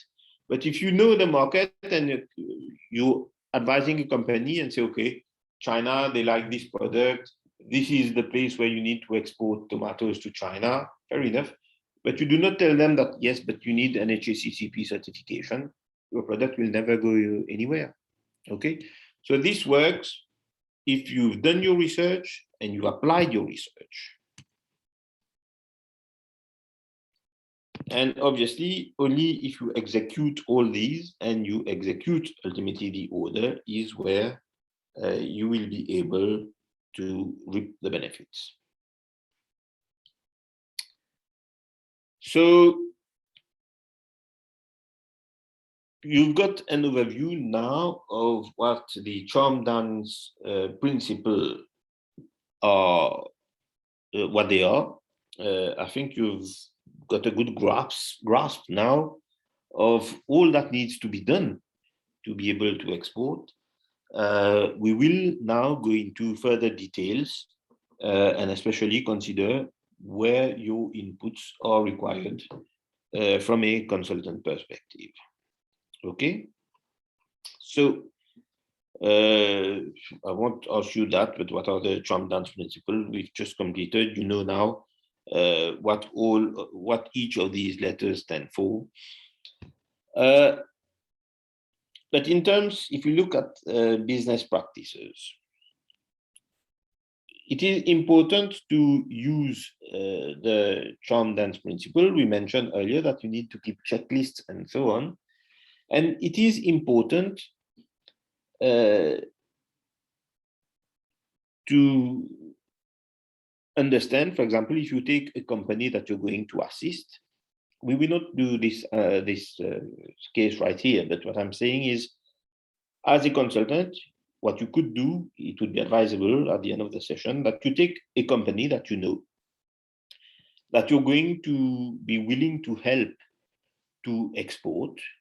So do it as an exercise. Identify a market, go through the charm dance principle, and start building your case. I've got this company A, this is what they produce, this is where they are now, this is where they want to go. How do I help them? Where are my inputs required? Where will they need assistance? What has been done so far? What is left to do? So this is a good exercise for you to do as a consultant so that you can understand where your services will add benefits. Right?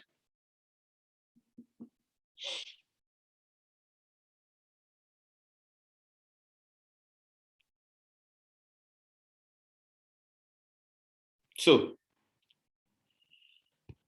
just to summarize here, so you've got 10 principles basically or 10 elements in the charm dance principle.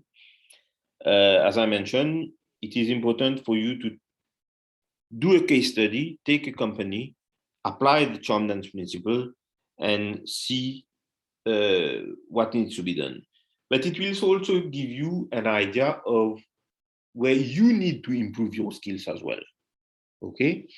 Because now you need, for example, you understand, for example, that when you're looking at a market, it's not just understanding the demand or understanding where to export, it's a lot more. What are the specifics that are required? What are the certifications that are required?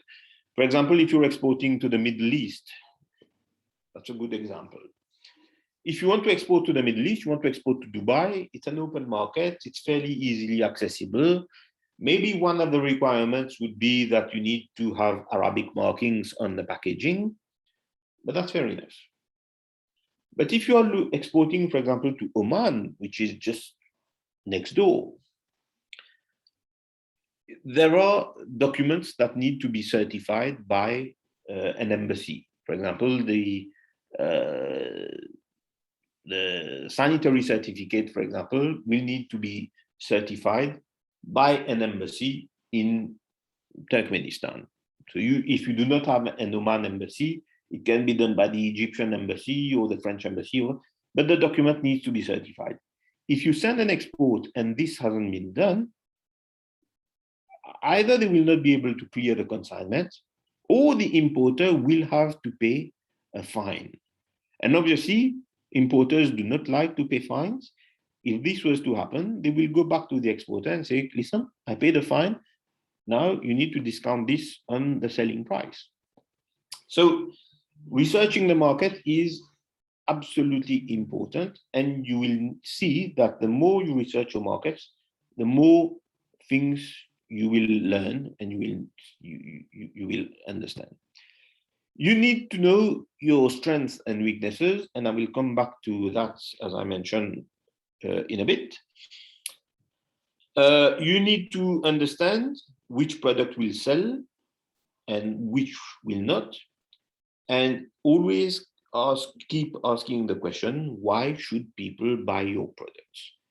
What you believe is an advantage is not always an advantage, as I mentioned. So people will need, first of all, people need to buy your product because they need it, they want it. But this is a question that you will need to always have at the back of your mind. And even very often I will say you as if you were the producer. But this is how I believe a consultant should operate. You are here to provide a service, yes, but you should behave as if it was your own product that you're exporting.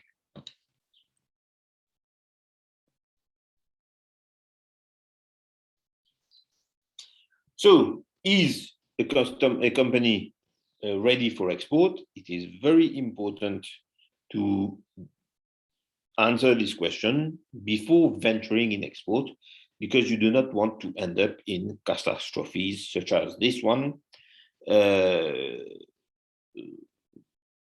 Two captains knew the sea, but ultimately they ended bumping in each other, and this is the result. The export didn't happen. So it is important for you to understand if you are export ready, your companies or your exporters are export ready before they start venturing into the market, because a catastrophe at the level of an export can take multiple facets. We'll come back to that at a later stage.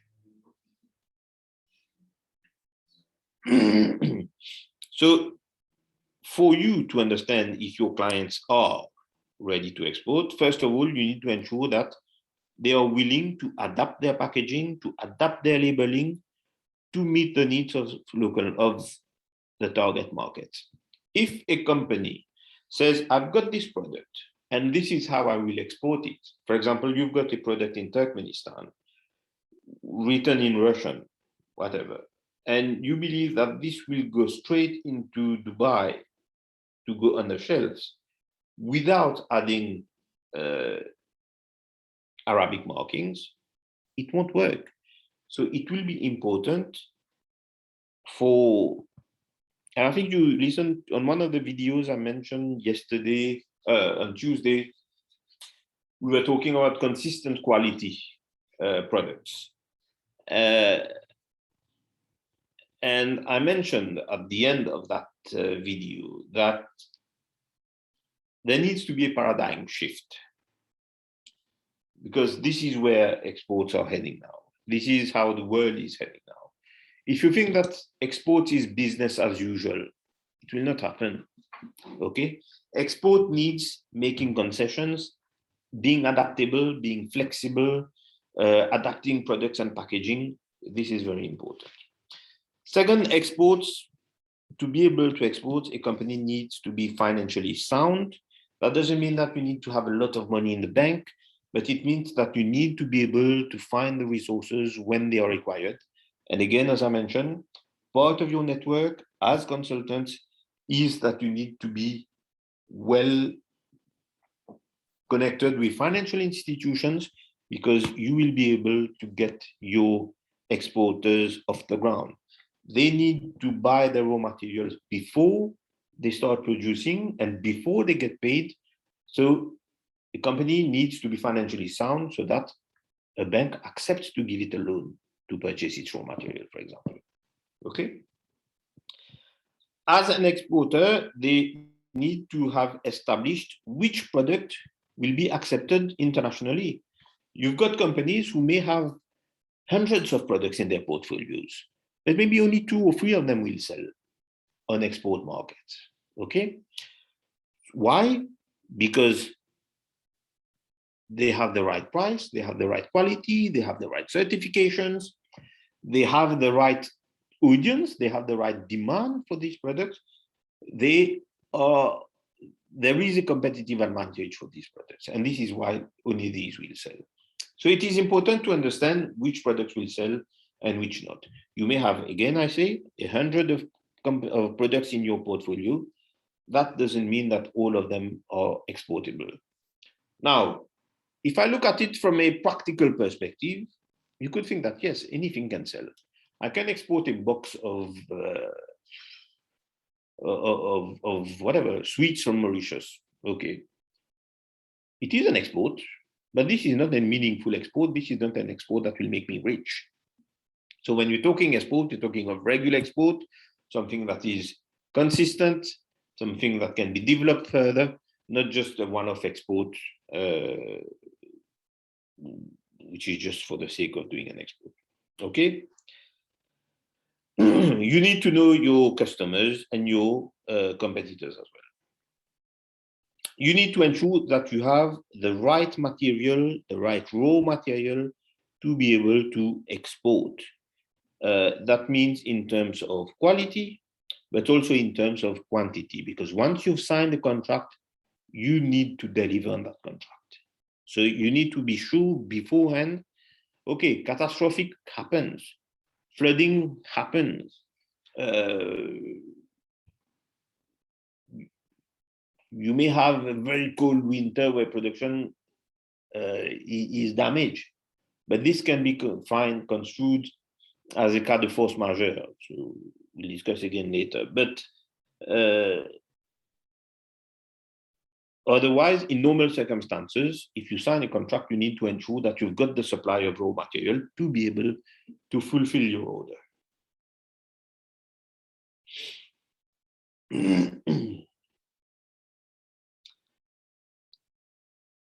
Exports also means that a company must be committed. The exporter needs to be committed at all levels, at the level of management, at the level of production. Okay?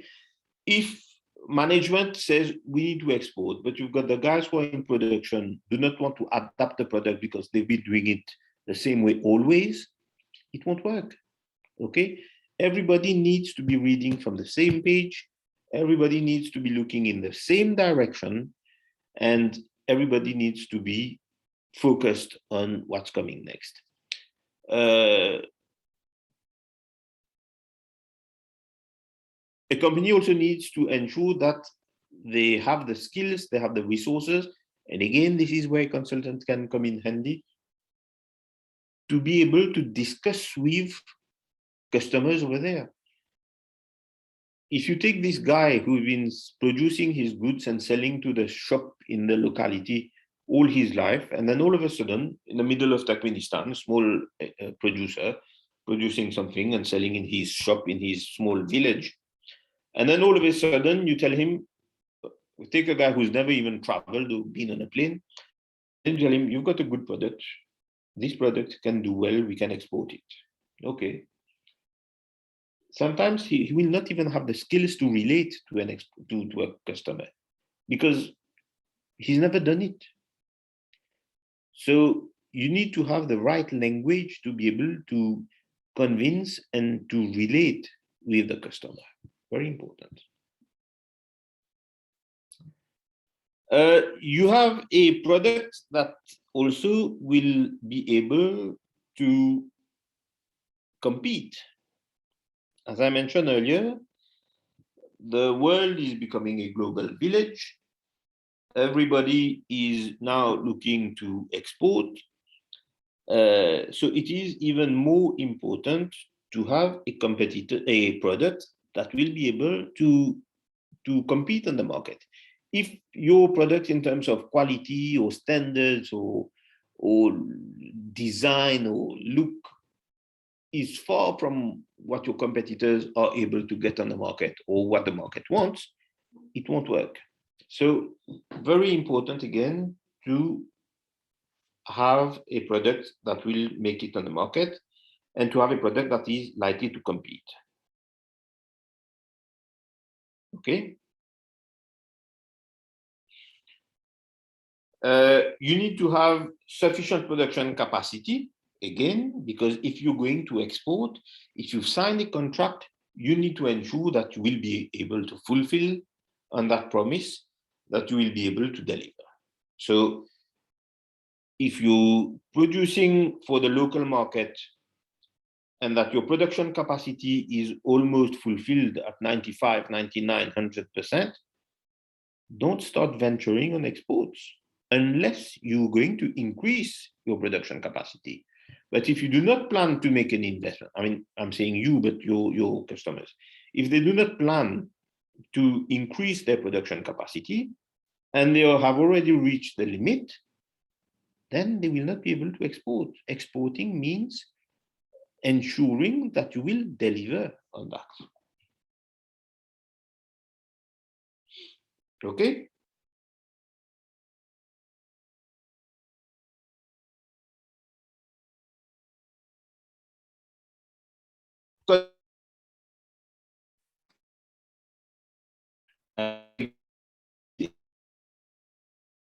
Like you to guide your customers so that they have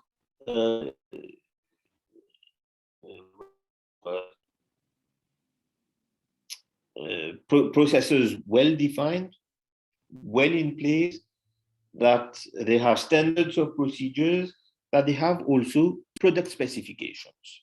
And this is where you can design a specification sheet. You sit with the producer, design something that is achievable, okay? Not just something that will sell. You need to have something that is achievable. What I mean, you are producing whatever.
Да, я прошу прощения.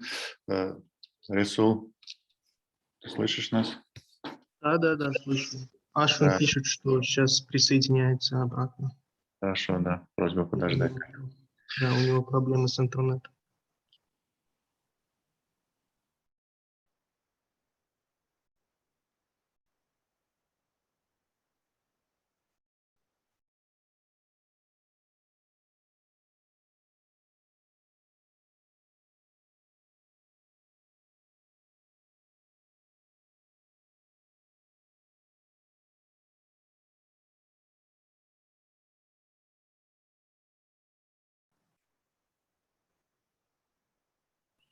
Ashwin, are you here?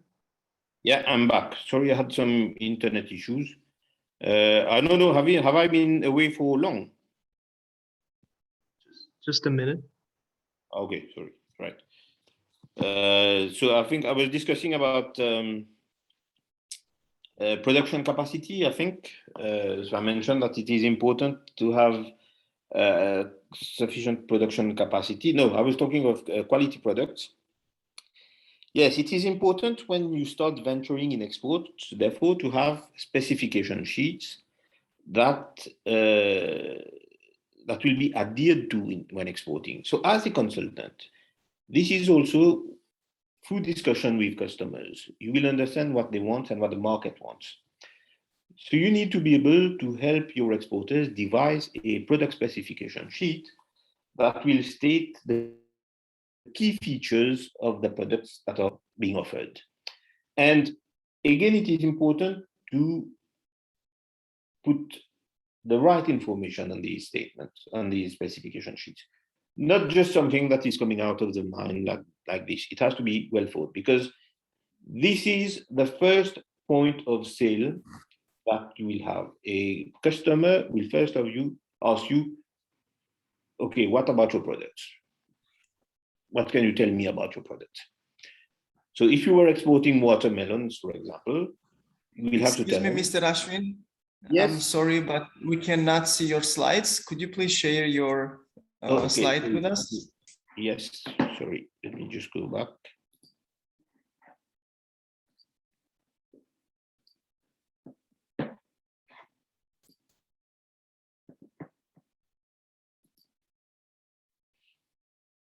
Is it okay now?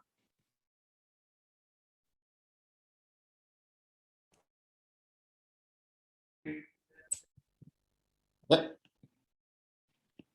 Okay. So again, so I was saying that it is important, therefore, to have a specification sheet in place. And this is where you say you give the main features of the products. What does it look like? What is the weight? What is the sugar content, for example? Any chemicals that can be recorded. And it is important as consultant to ensure that when this sheet is being devised, the producer will be able to always produce as per these specifications. Because what a buyer doesn't want to see is that I'm ordering a container of watermelons this time, and I get big watermelons, 2-3 kgs each. And then when the next order comes,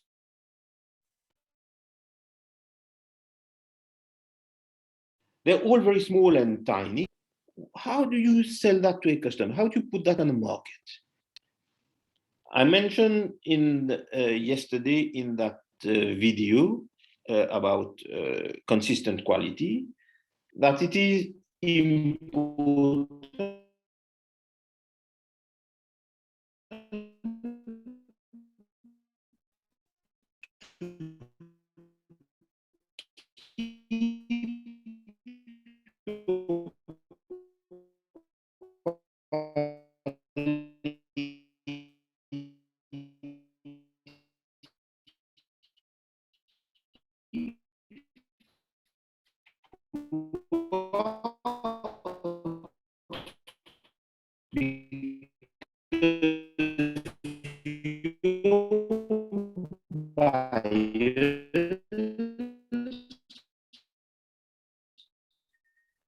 have expectations. Why it is important to sit with the exporter, ensure that they can deliver such or such. This is duplicated. So it is important, yes, for a company to ensure that it has supply capacity, that the management and so on we've discussed. Production capacity. Okay.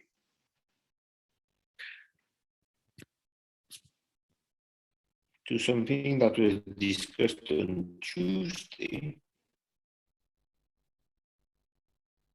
which is this.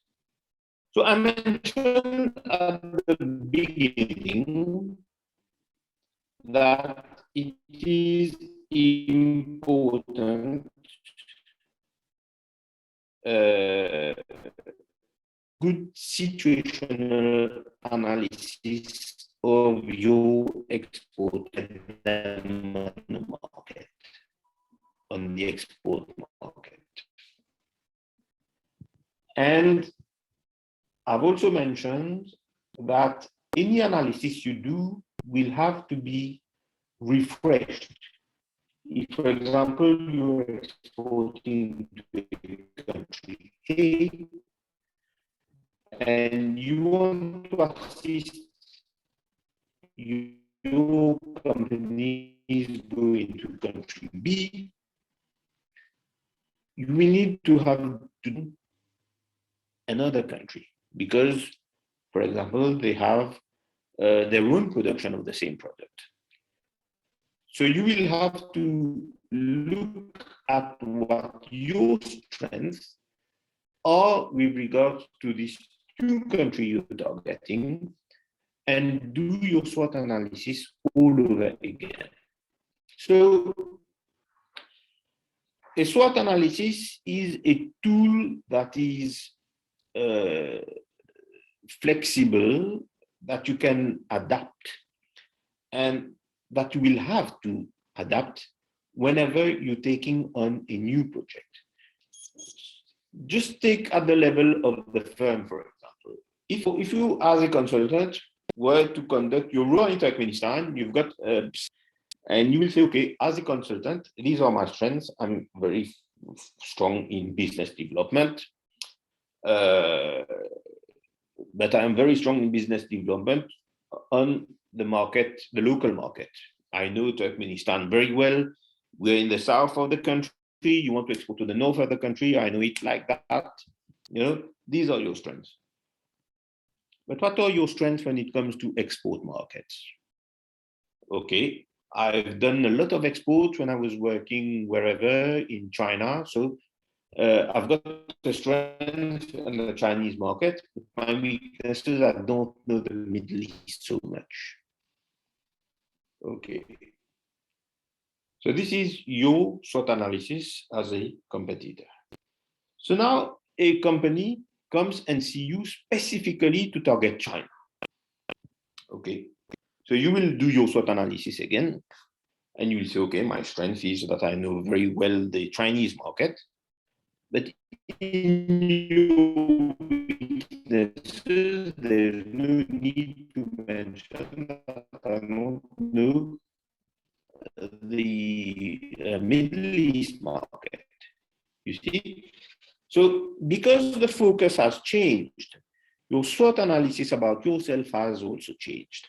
And similarly, when you're doing a SWOT analysis for a company, it will have to be focused on the project that you are assisting them with. If you are assisting your company to penetrate China, you will do a SWOT analysis which is focused on that market. What are the strengths of the company? What are the weaknesses when it comes to penetrating in Russia? For example, targeting Russia, you would see that things are different. For example, you wouldn't have a problem with the language. So this would not feature in your weaknesses. But if you were to target China, language could be a weakness.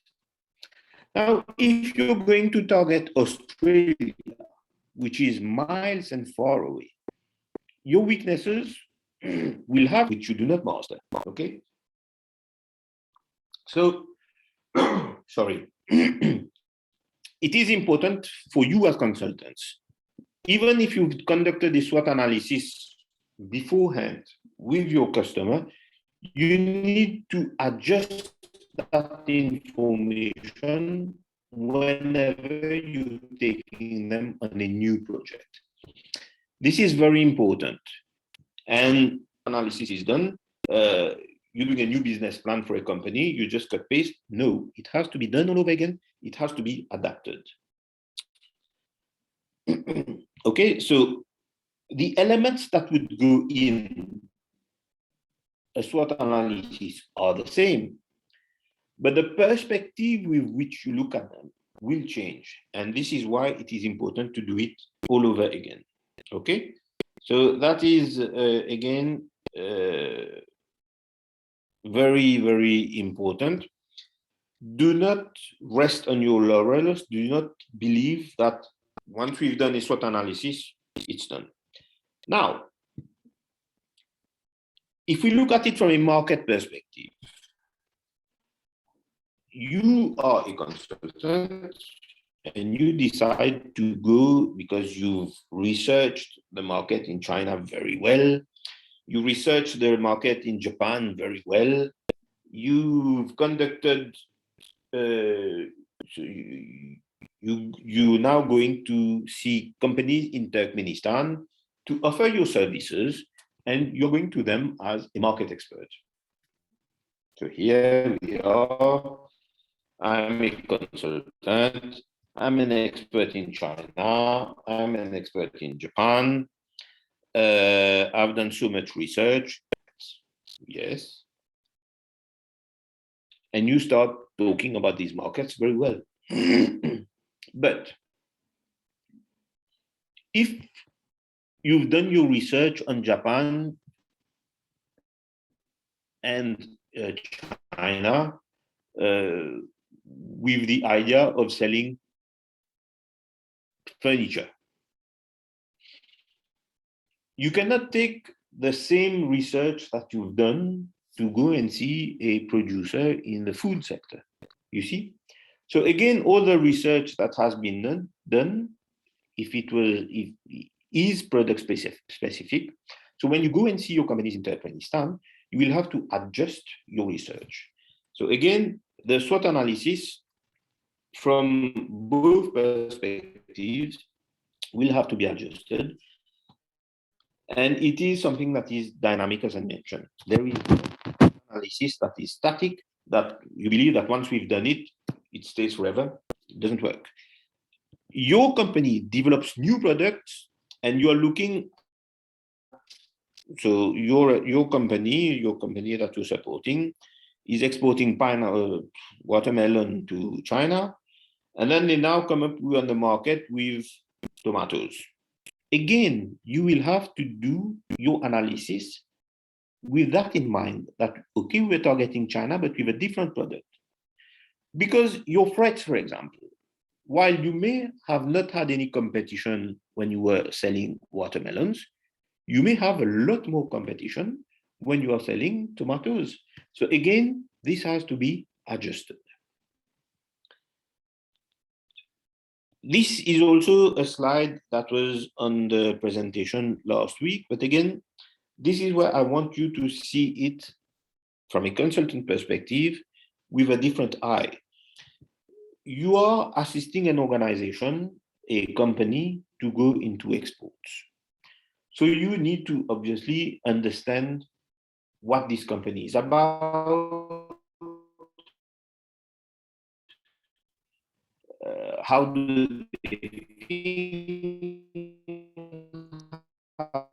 they produce. That company develop their sales within Turkmenistan. So you will understand, okay, who are my competitors? Well, I've got competitors who are just down the road. I've got competitors who are in the next town. Fair enough. But when you're taking this company for exports and you're looking at a new market, your competitors are from the world, basically. So you will need to conduct your research and looking at who are my competitors. Yes, fair enough, some from Turkmenistan, but then you need to look at, okay, but I've also got Egypt, I've also got Tunisia, I've also got Turkey. All these are competitors. Okay, so it is very important to understand the business environment in which the firm operates. If a company is selling on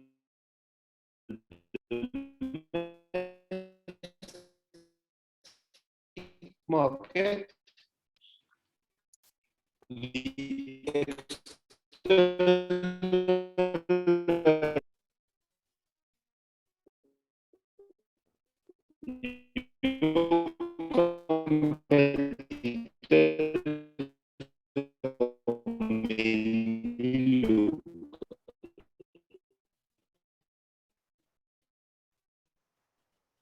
Hey, Ashwin, sorry to interrupt, but your your voice is when breaking up a now. lot. Yeah. It might have to do with your internet connection. Yeah. Is it better now? It's better, but Okay. So hopefully, well, we're getting to the end of it. Hopefully it will be okay, but let me just carry on. If breaks, you let me know. I'll come back on what I said. Okay. So when it comes to the external environment, again, it is very important to adapt your research. And we mentioned at the very beginning of the risks, for example, and among the risks, I mentioned the political risk. So when you are exporting, the environment, as I mentioned, which was very local for a company that is only selling in Turkmenistan, changes because you have a lot more competition. The laws to which you will abide are no longer just the laws in Turkmenistan. Obviously, they are, because your production is based in Turkmenistan. But your products will also have to abide by the regulations of the country in which you are exporting, in which you plan to export. Okay?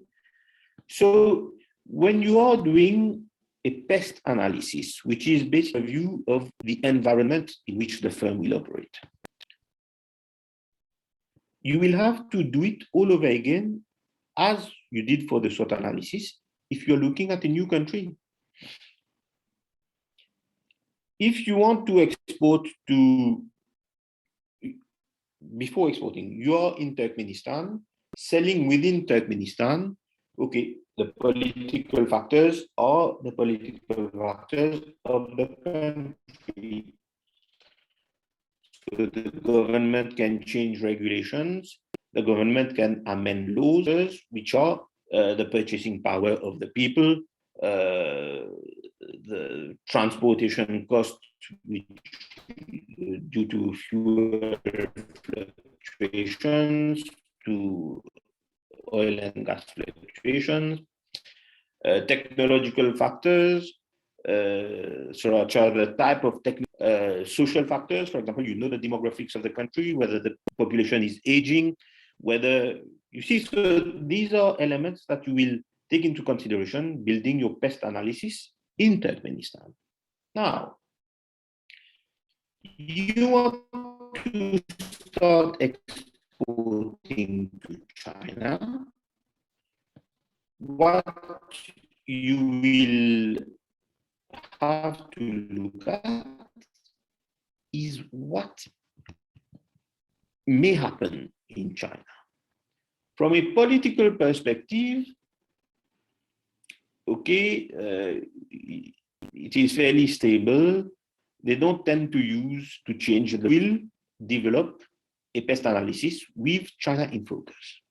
If you want to export to Africa, for example, and I'm going to take the case of Kenya, Africa is much more politically unstable. And what I mean by that, obviously, you see that there are sometimes change of governments through force. But even once a government, like I'm taking Kenya, government in place, which has been in place for many years, they can just overnight change a law. And I'm going to give you an example. And essentially to Kenya, but Kenya also has a local production of sugar. So at some point in time, they were having an issue because they were facing a lot of competition on the market. And Kenya, which is part of a regional bloc like the EU, there is a bloc in Africa which is called COMESA, requested a derogation to be able to impose quotas on the market. What does that mean? That countries producing sugar within that group of COMESA would no longer have a free access. So we were able to sell as much sugar as we wanted at some point in time. They said, no, we're going to stop that. Swaziland, we're going to give you an allowance of so many tons. Once you've filled your quota, you can still export, but then there will be duties. Otherwise, there were no duties, customs tax. Okay, fair enough. So we are exporting, we have these new regulations. Instead of having a free and open market, we end up in a restricted market, which is controlled by quotas. And then one day, Kenya decides overnight, one day to the other, we are going to suspend all quotas, but we are going to allow import because there was a need. We are going to allow imports from all over the world, but there will be no duties. From Brazil, sugar coming from India, sugar coming from Indonesia, everything getting into Kenya. And us, as neighboring countries, we were facing difficulties because the resources I mentioned were much cheaper. In normal terms, there would be 100% duties for these countries and zero for us. Now, there is zero for everyone on the market. So what I'm saying is, here from a political factor perspective, if you are doing your SWOT analysis on Kenya, this aptitude to change regulations overnight is something that needs to be flagged. Your exporters must be aware of this fact, because they need to know that, you know, when the decision have a container which is already on the sea, and Brazil just diverts a container that is also on the sea and which is just before us, well, it gets in duty-free because the decision was taken without any notice, just overnight. As from tomorrow, anybody can export sugar duty-free to Kenya. So your exporters need to know all this. You see, in a country where things do not change like this overnight is going to play. But if he wants to export to Africa, and essentially Kenya in this case, this is also something that we need to inform them of. Okay?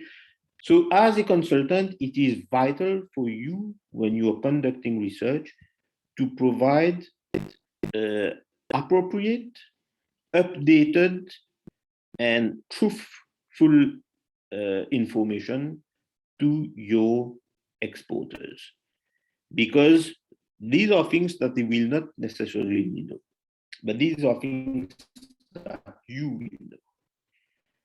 Okay? If you're helping a company that is supplying medical material, for example, for the elderly. No, let's take a different example. If you are going to supply products that youngsters use, let's take it the other way around. It will be important for you in the economic factors to mention that, okay, we are going to export to Kenya, but bear in mind that there is an aging population. Company, the one you are trying to assist in exports, will know, okay, if I'm looking at exports over a long period of time, this is how my product may sell now, because there is still a very good market for that. But if I'm looking at it 10 years, 15 years down the line, either I will have to adjust my products by then, or I will have to start in your research. And this is why I'm also putting a lot of emphasis on that.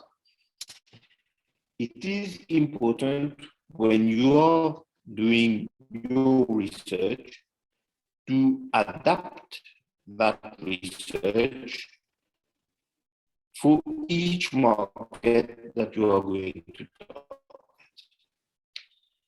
It is also important for you to update that information based on the products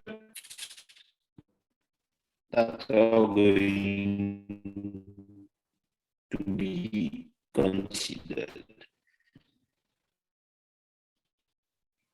If I stay in Kenya, I mentioned sugar, okay.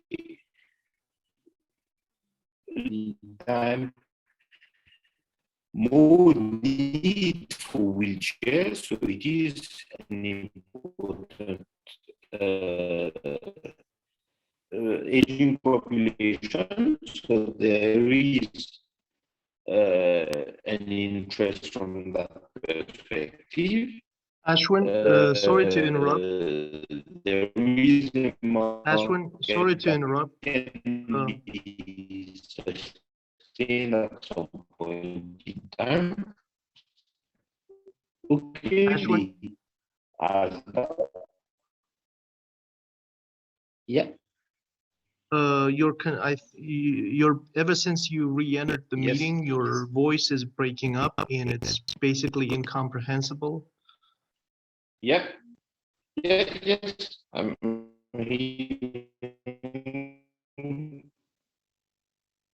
sorry, even in log your out and log in response, I again. can't hear what you say. I'll just log out and log in back again. Okay.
Так, Ашвина пока не видно, коллеги, я тогда давайте заполним это время некими.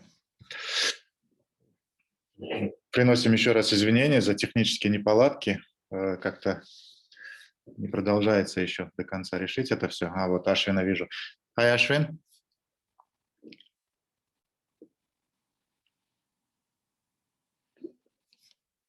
Ashwin, can you hear me? Yeah, can you hear me now? Yes, we can hear you, and yes, seems to be better than the previous time. But I also wanted to remind you that we have 5 minutes left till the scheduled end time, so please take that into consideration. Yeah, no, but I was almost done anyway. I don't think I'll go back to sharing the slide anyway because it's the same. So it was important. What I was saying is that. Yeah, if you're looking at exporting a different product, so we were talking of wheelchairs, where you might have seen a potential in Kenya, and you've done your pestle analysis and looked at things from a specific perspective. For example, in the social factors, aging of the population is an important factor. Whatever political policies are being taken to assist the elderly, are important factors to flag to the exporters. But if you're going to assist someone else in a different sector, like someone producing food and exporting to Kenya, the aging population thing is less important because everybody needs food. Okay. In addition, the political factors, for example, in terms of the regulations are surrounding the need for certifications when it comes to food or any phytosanitary certificate that may be required.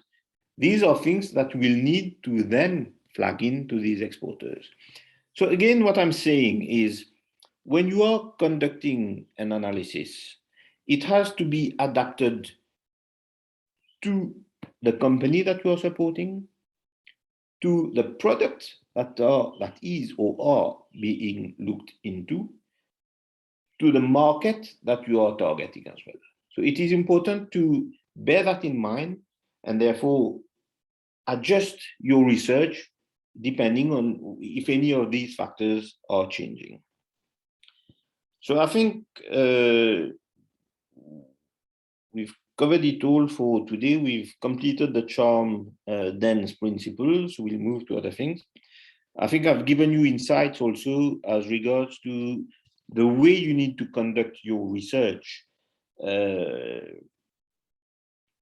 whenever you are targeting a market for exports. We will go into more specifics as we go along and probably also try to show you some of the tools that you can use besides the pestle and SWOT, but practical tools that you can use to conduct your research and how you will need ultimately to put all this together to assist companies that you are supporting. Are there any questions?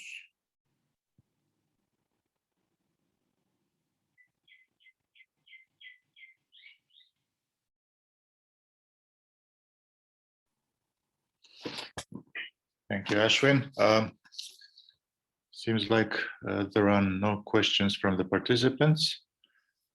Okay. Yeah, if maybe while while they're thinking about their questions, possible questions, then I'd like to make a few announcements, if you don't mind, Ashween. Sure, no problem. Yeah, just to wrap up today's sessions, maybe. If you don't have anything else on your agenda. No, I'm done. All right, thank you. Да, участники уважаемые, спасибо большое за ваше терпение, за то, что оставались с нами. Я хотел бы пару объявлений таких сделать, объяснить, почему технические неполадки у нас возникают. Дело в том, что мы наняли и консалтинговую компанию, которая представляет Ashween, и Джим, которого вы слушали в прошлый раз.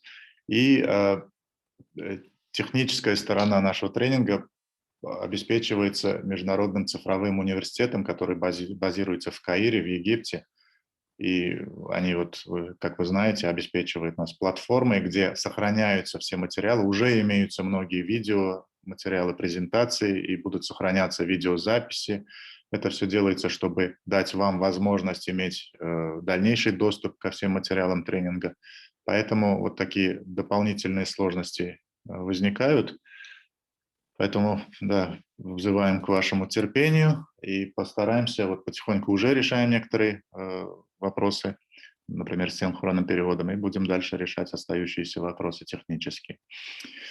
Да, и если есть какие-то рекомендации, вопросы по содержанию курса, то вы можете и сейчас задать их, но мы также будем вам рассылать короткий опросник, такой промежуточный, чтобы до следующей сессии уже знать ваше мнение, впечатление, и чтобы успеть решать вопросы не только технические, но и содержательного характера. Yeah, Ashween, I don't know if you were getting the translation of this, but yeah, I announced that we're going to do a little short survey to get participants' feedback before the next session on Tuesday, I believe. Okay. Mm-hmm. Fair enough. Okay. Yeah, we seem to be finished for today then. Thank you very much, Ashween. Well, thank you, all of you, and well, not see you, but be together next week. Great. Yeah, we'll meet each other virtually next week on Tuesday. Yeah. Okay. Thank you. До свидания всем. Cheers. Bye-bye. Thank you. Thank you.